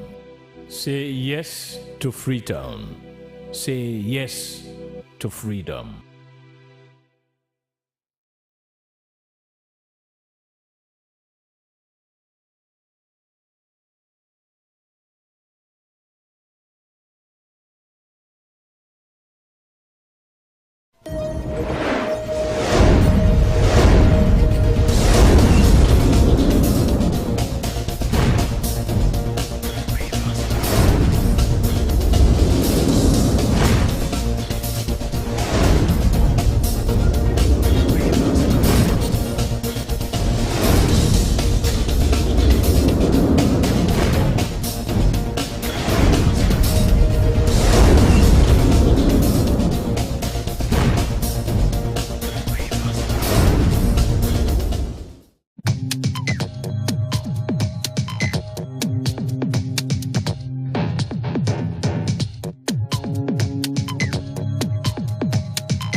We are the national broadcaster, and I am Sulaiman Baba Toure, a reporter and presenter at the SLBC. Your voice, my voice. From the commercial department, I am Regina Bangura. You are watching SLBC. Your voice, my voice. I am Jonathan Turner, a reporter for Sierra Leone Broadcasting Corporation, SLBC. As a reporter, I do stories on education, health, politics, and more. Stay glued with SLBC to watch my stories. Your voice, my voice. Lucian Ganda, producer Wayus, and producer and presenter Christian Editions on TV. This is the SLBC. I am William Wise, presenter Wayus and also reporter at the SLBC. And this is the SLBC.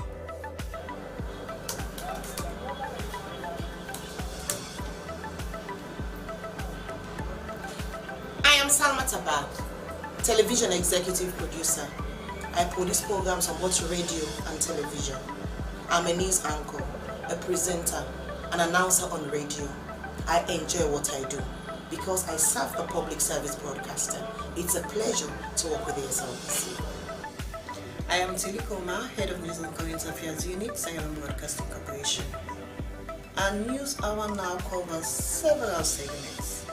We have entertainment, business, weather, sports, ferry schedule, and human interest stories, not forgetting politics. We are doing all that to keep you people posted on what's happening all over the country. Thanks for being with us at SLBC. Keep blue. We are the best. Sierra Leone, or Salone, is a country with a rich, intriguing and sometimes tragic history. Although the name Sierra Leone may invoke memories of its recent struggles such as the civil war at the end of the 20th century and the recent Ebola epidemic, there are other important episodes in this country's history that have shaped the way it is today. Like many other African nations, slavery and colonization unfortunately play a key role in Sierra Leonean history. However, strives for freedom and the development of a diverse society are also integral to the story of Sierra Leone's past. So, without further ado, here is a brief history of Sierra Leone. Sierra Leone is a country in West Africa, with Guinea bordering to the north and Liberia to the south. Little is known of early Sierra Leonean history due to limited archaeological data. However, what is clear is that the area of land we now call Sierra Leone has been inhabited for perhaps 3,000 years or more. For years, this land remained relatively sheltered from the outside world.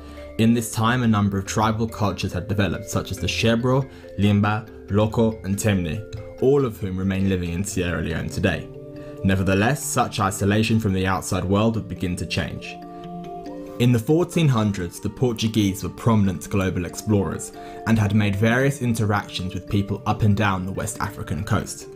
Indeed, the origins of the name Sierra Leone can be traced back to the Portuguese, as it supposedly hails from 1462, when Portuguese sailor Pedro da Sintra was exploring the western peninsula of Sierra Leone. Upon seeing the area, he named it Serra Leoa, which can be translated to Lion Mountains in English. Although the reasoning for the naming is debated, it is theorized that the thunderstorms that occurred on the Sierra Leonean coast sounded like the roar of a lion to the Portuguese sailors. An alternative theory is that the land formations of the mountainous western area resembled a lion. Serra Leoa provides the origins for the name Sierra Leone, which is an evolution from the original label. Outside influence also came in the shape of the Mane invasions in the mid-1500s. The Mane people hailed from the Malian Empire and were led by Queen Masariko. Due to their military organisation and superior weaponry, they were able to conquer large swathes of modern-day Sierra Leone by 1555, notably the coastal regions.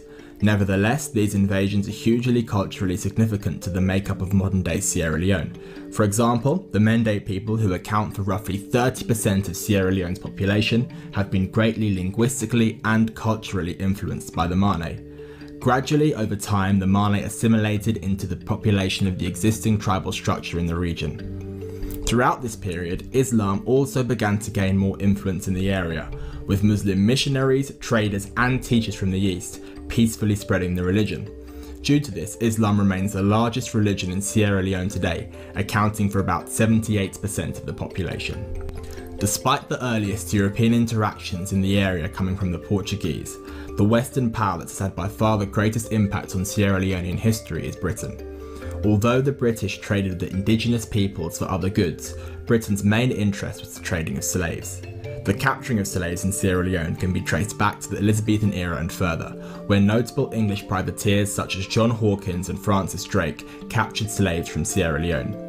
Between the 1500s and 1800, the taking of slaves flourished, with the British and other European powers acquiring people through either capture or trade with local tribes. Despite being tough to quantify, it is estimated that over 12 million slaves were taken from West Africa to the Americas, and as Sierra Leone was one of the main areas in which European powers sought slaves from, it is safe to assume that a significant proportion of those slaves came from Sierra Leone. Remnants of the heavy impact that the slave trade had on Sierra Leone can still be seen today in the form of the fort at Bunce Island built in the 1670s. For example, it is estimated that 50,000 slaves were transported out of Bunce Island Fort alone. Slavery as an institution would have a profound effect on West Africa and Sierra Leone especially. Many in the region suffered and died as a result of the slave trade. However, the western area of Sierra Leone would soon become a place in which freed slaves from various places in the Americas and Britain would return. With increasing abolitionist sentiment in England, the attention of prominent abolitionists such as Granville Sharp turned to the resettling of former slaves in Africa. In 1787, the first attempt to establish a colony for freed slaves in the western area came in the form of the establishment of Granville Town, named after Sharp. However, this first resettlement failed due to poor conditions and hostility from local sub-chiefs, amongst other factors. A successful colony would later be set up in 1791 by the British-formed Sierra Leone Company. The occupants of this colony were some people left over from the failed Granville Town settlement and freed slaves from Nova Scotia, many of whom had fought in order to earn their freedom in the American War of Independence. Over 1,000 freed slaves travelled from Nova Scotia and named their new settlement Freetown, the modern-day capital, to emblemise their freedom and new life. The settlement did encounter troubles in its earlier years, in the form of internal divisions between the Sierra Leone Company and the settlers. However, the numbers in the colony were bolstered by the Maroons in 1800, who had fought for their freedom from slavery in Jamaica. The culture of the Maroons can still be seen in Sierra Leone to this day in the form of St. John's Maroon Church in Freetown. In 1808, the British state took full control of the western area, establishing the British Crown Colony of Sierra Leone. After the abolition of the slave trade in the British Empire in 1807, the population of Freetown was gradually added to through the repatriation of people taken from captured slave ships. This contributed to the population of the colony increasing to 40,000 in 1840. The freed slave inhabitants of the western area would go on to be called Creoles, whose culture is reflected by both their African ancestry and their experiences with slavery. The relative early success of Freetown Colony led to the establishment of institutions such as Fora Bay College in 1827, the oldest university in West Africa. Despite British control of the western area during this period, their influence over the rest of the region that covers modern-day Sierra Leone remained relatively limited at the beginning of the 19th century. However, this would gradually begin to change, with the British exerting further influence into the rest of the area through force and treating with local tribes. It is worth noting that although the slave trade in the British Empire was abolished, illegal slave trading off the Sierra Leonean coast continued long after 1807. Perhaps one of the most notable stories stemming from this continued slavery is that of the revolt on La Amistad, one of the most prominent slave revolts in global history. In 1839, Mende, who were captured from Sierra Leone, revolted against their Spanish captors on board La Amistad and took control of the ship. After their successful revolt, the Sierra Leoneans chose to leave a few of the Spanish shipmasters alive with the intention to navigate back to Africa. However, they were tricked by the Spanish, who directed them towards the United States, where they eventually landed in Long Island, New York. The Mende captives were subsequently jailed in New Haven, Connecticut, and a diplomatic and legal battle ensued surrounding the situation to the Sierra Leoneans, focusing on whether they were free men and women or property of the Spanish. After taking their case to the United States Supreme Court, the Mende won their freedom and were able to return to their lives in Africa. Slbc was the instigator of the rebellion aboard the ship, which made Pie the leader of the only successful slave ship revolt where the captives returned to Africa in American history. For this reason, Slbc is one of the most revered figures in freed slave history and a symbol of global freedom to this day.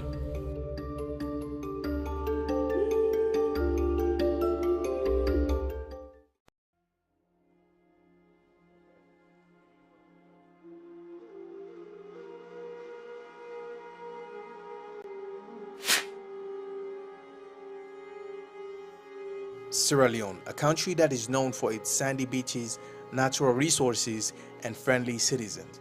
A country with so much untapped potential, but yet again, it's still one of the poorest countries in the world. Hi, my name is Ajani. I got nothing to say, you all I do got are my opinions. So my purpose of creating this channel is to bring people of African descent, people from Africa, people from all around the world that have African descent to come a little bit closer, right? So if you like videos like this, you're more than likely feel free to subscribe. So you can lay back, chill, drink some coffee, cocoa, or whatever you like doing, and just watch this video. Who exactly are the Timni people? Well, unfortunately, most of the information online is very limited, which is not surprising at all, knowing damn well most of African history is either erased or they have been tainted. However, it is believed that the Timni people first migrated from the Fouta Djallon, which is now called Guinea. Looking at the map between Guinea and Sierra Leone, I think that checks out. The Timni people are known for being farmers, and they're normally found in the northern province of Sierra Leone. For an example, Cambia district, Potsloka district, which plays a huge role in the slave trade, Makeni, etc. Timni are highly creative people. As a matter of fact, while making this video, I came across some things I did not.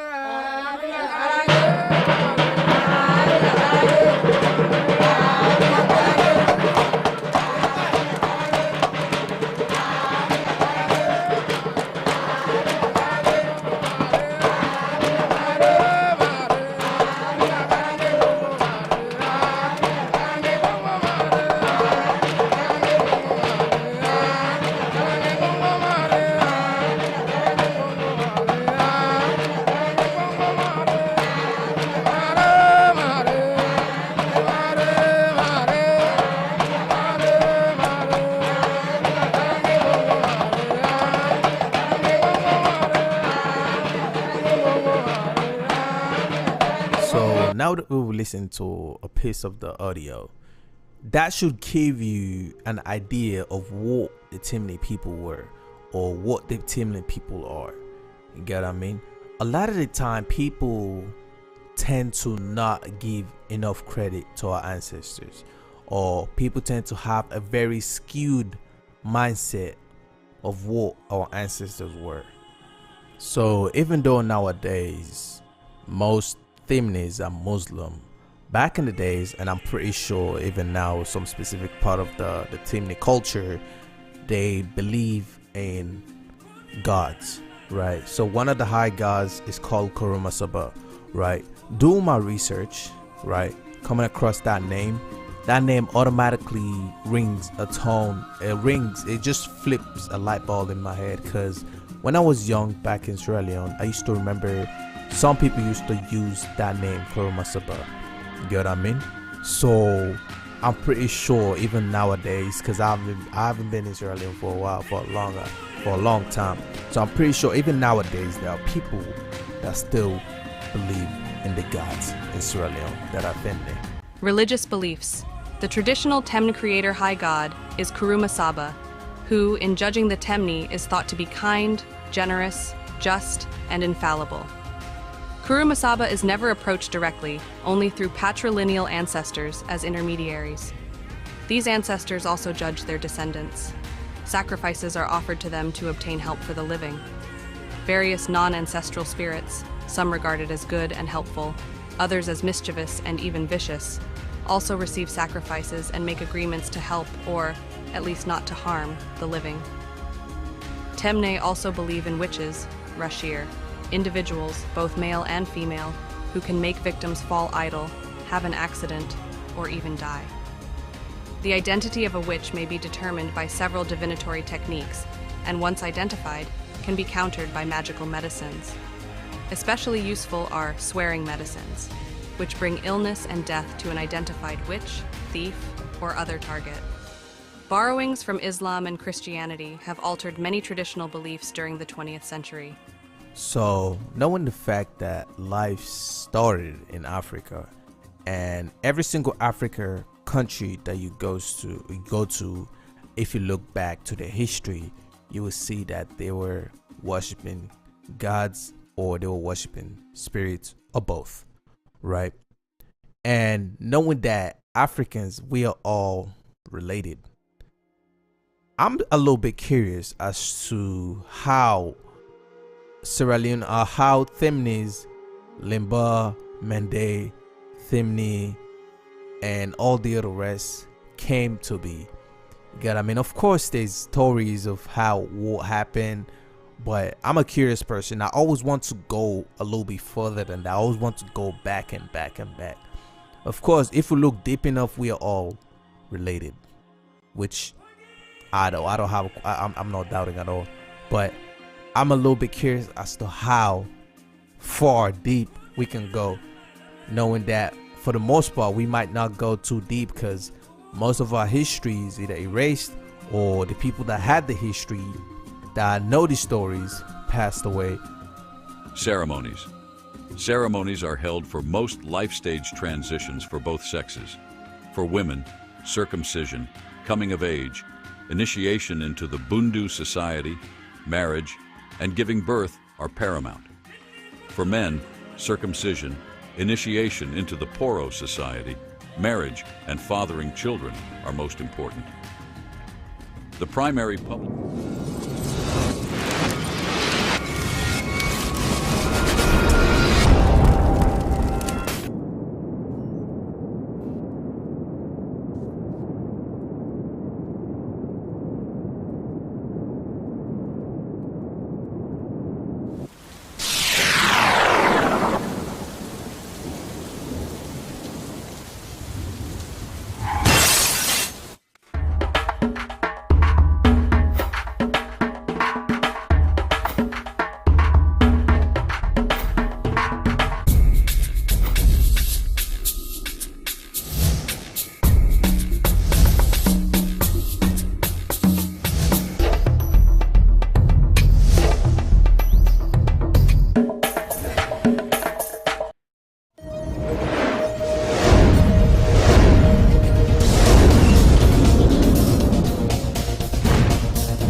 Freetown, good afternoon and welcome to the podium. Our quote for today comes from Janet Walls, a gospel columnist, and it says, "Teaching is a calling too, and I have always thought that teachers in their way are holy angels, leading their flocks out of the darkness." But coming up in this edition of the podium, a senior member of the APC, Honorable I.B. Kabo, writes the Secretary General of the party, raising concerns over the APC's future as a result of the too many internal wrangling. Sierra Leone Teachers Union will meet with heads of schools nationwide to address the ongoing non-payment of school fees subsidies by the government. And today is World Stroke Day, a day that emphasizes the serious nature and high rates of stroke. Well, all these are more coming up in this edition of the podium.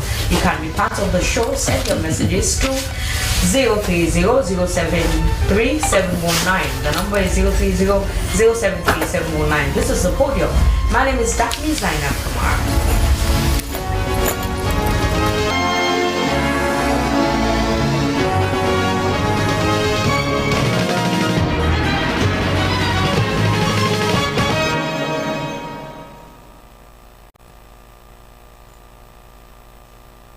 Welcome to the podium. First on the podium this afternoon, the main opposition, All People's Congress Party, since after the 2023 elections, has been embroiled in internal conflict and wrangling among the national executives, party officials, and membership, especially after the conclusion of the tripartite committee on electoral reform work to revisit the outcome of the 2023 elections.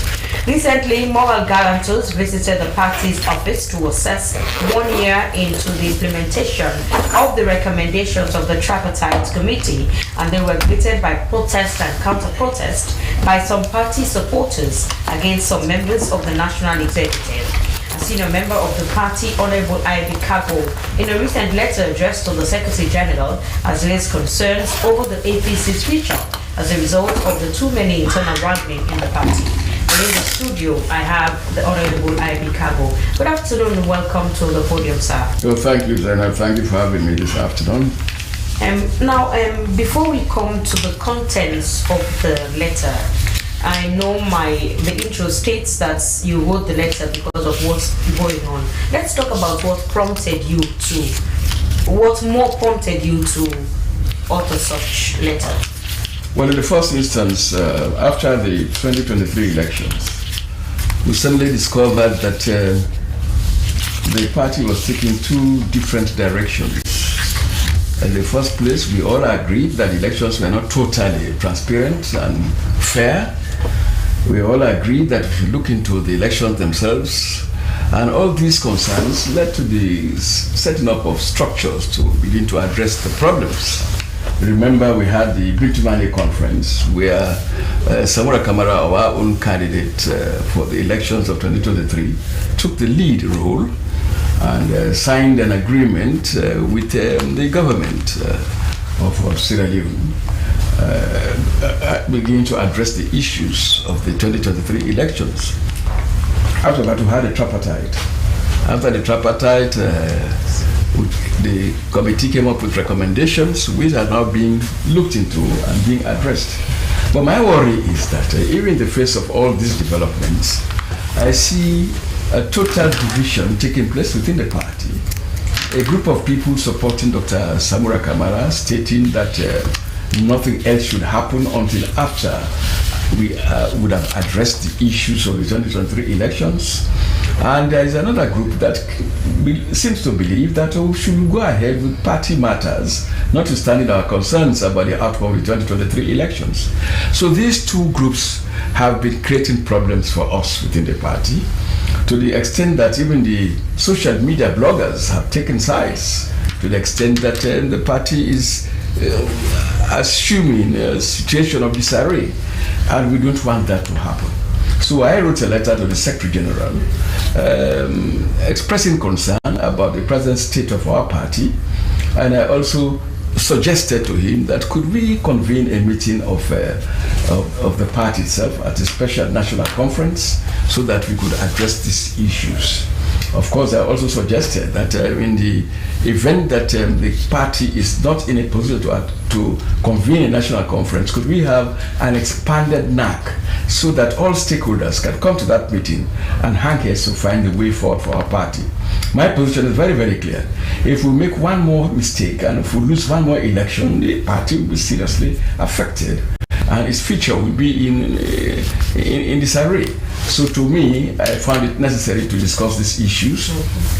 I sympathize with Dr. Samura's position, but the fact of the matter is that some of us also hold the view that we must win the 2028 elections. And we cannot win those elections if we do not start the arrangements now, putting the necessary structures in place. To us, it's important. This was why I wrote this letter to the Secretary General, and I'm happy that he has also made this information available to the chairman of the party, the deputy chairman, and other people. Actually, I did copy them letters of that. So he has acknowledged receipts of the letter? He has not, but he has told me, the chairman spoke to me, that they were satisfied that I raised those issues. Okay. And now, in the contents of the letter, stating that there is Team A, Team B, Samura Kamara camp, and the executive camp. Let's talk about Is it wrong for someone to be in support of someone in the party, especially someone who has represented them in 2 elections? No, well, I've just heard the view. You are talking about the Team A, Team B concept. I was totally against it in the first instance. Since you want a unified APC? I want a unified APC. Don't forget that we are talking about a country that is polarized tribally and regionally. So if you begin to talk about Team A, Team B, you are running into difficulties, taking our party to a state of confusion. I remember when this concept was introduced, when people started announcing about Team A, Team B, some people from Bo came and said that they were very certain that they were in Team B and that they had no future in the party. So I started questioning the whole concept itself, because Team A and Team B should not suggest anything apart from the fact that we all should see ourselves as one united people. So I have asked the Secretary General to squash this Team A, Team B. So are you sure there is a Team A and a Team B? Or is that what really obtains in the party? It or obtains is it in the from party. your own point of view? It is no. Because how can the executive not be in control of its membership? It exists. Even the last elections were conducted on the basis of Team A and Team B, and we condemned it, some of us. And this is why I wrote in my letter that this whole concept of Team A and Team B was divisive. It was totally divisive, and therefore we should look into it and scrap it. So what do you think is the cause of all of this? People thought that they wanted to take a lead in everything.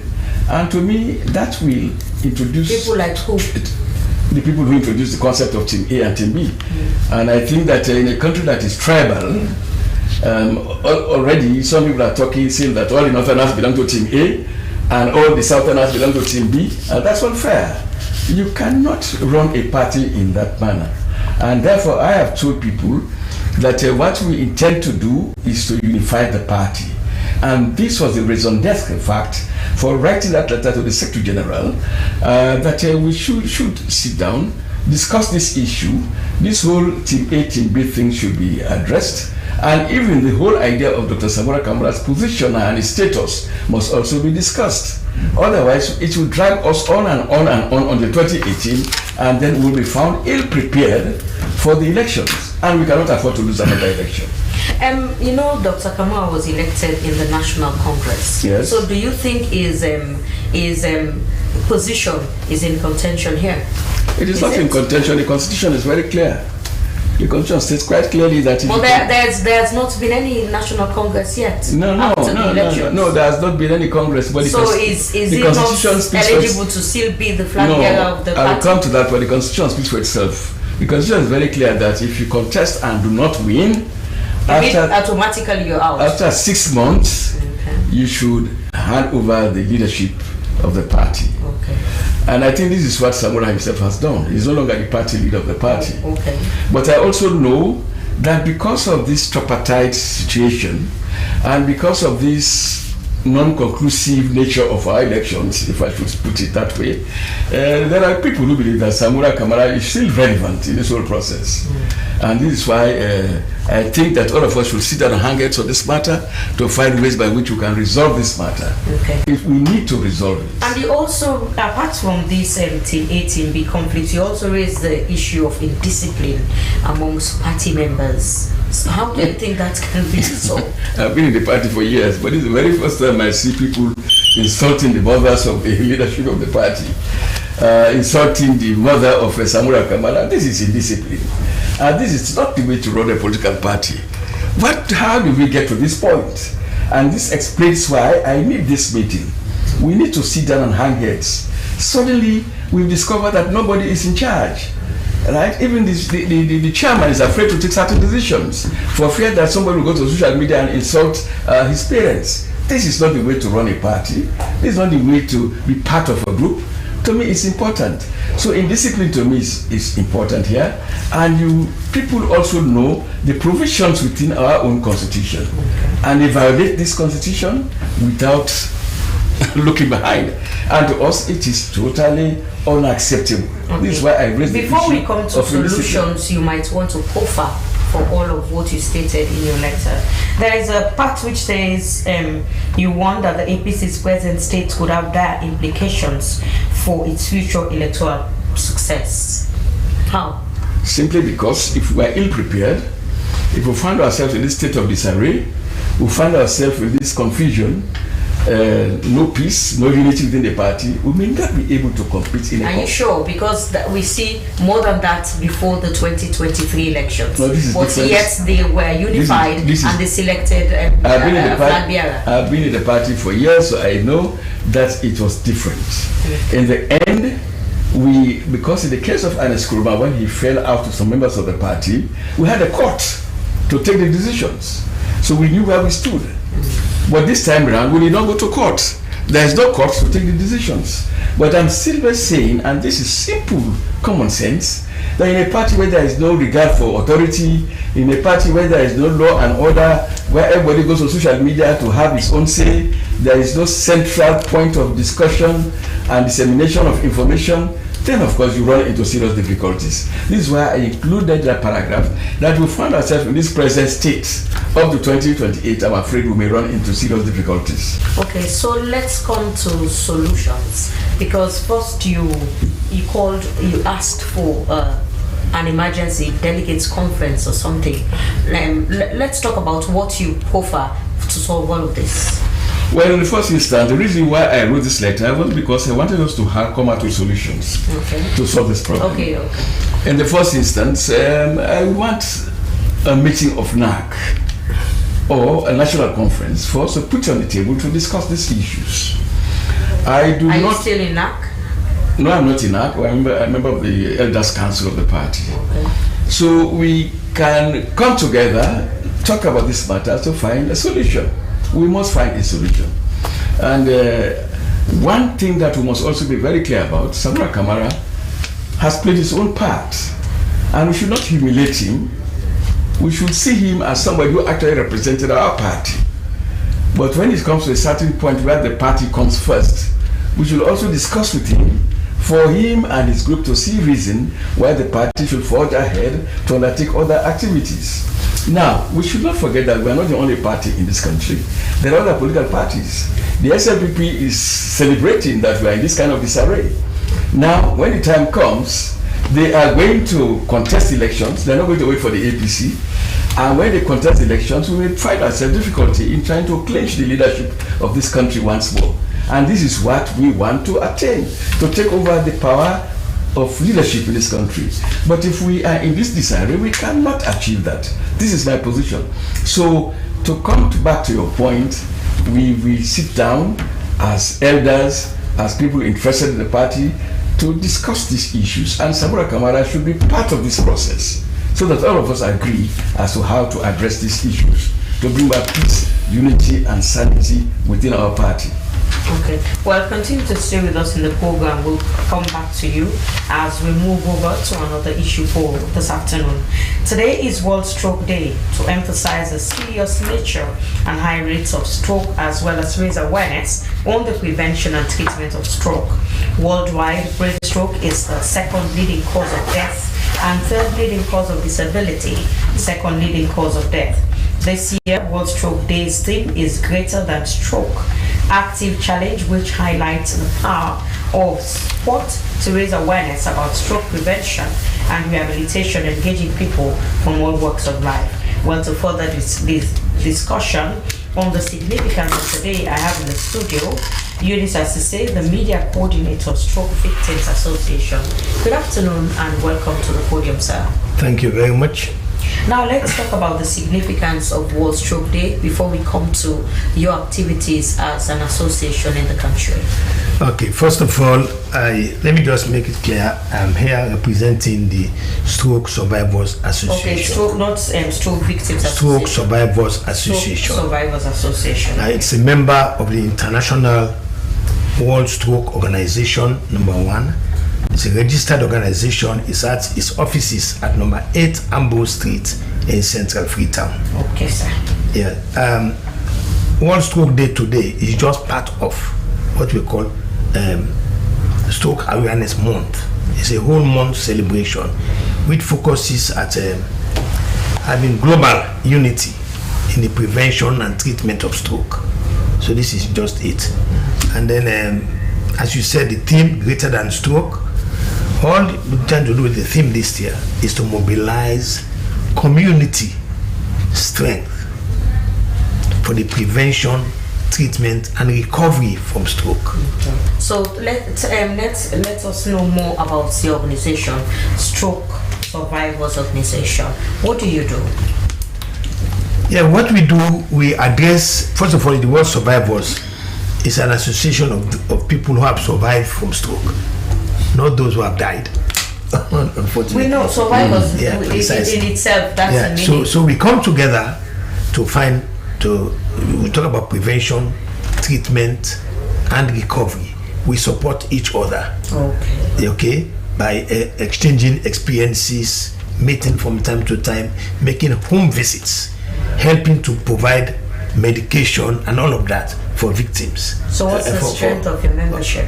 We are now about 120 in Freetown. In Freetown, but we have other members up country. They are not yet formed as units, which we are trying to do now. But they are affiliated members. You know, we're trying to spread out into the regions. We'll come to that. When you say support each other, what do you do? Morally, financially? No, we cannot afford it financially. But what we do, as I said, we from time to time we talk to each other. We share experiences. We call experts to talk to us. You know, how to manage the whole stroke, how to exercise and things like that. We don't have money to give, but we do pay home visits as well. You know, because this is a very emotional and mental. Well, you can see it's a mental problem because sometimes it leads to isolation, frustration. You know, there are cases, many cases, where husbands have left wives who are suffering from stroke. Wives have left husbands who are suffering from stroke. It's a very serious problem, and people have lost their livelihoods. Okay, now they have lost their livelihoods. So we do when it's possible, we don't have to provide treatment. But I can't go far because I have to commend the government. We have been working very closely with the government, and through our intervention with our principal partner, King's Foundation from the UK. They are here in country. They're doing research on stroke. Yeah, I saw an article. Yeah, precisely. And through the partnership and also working with the government has assigned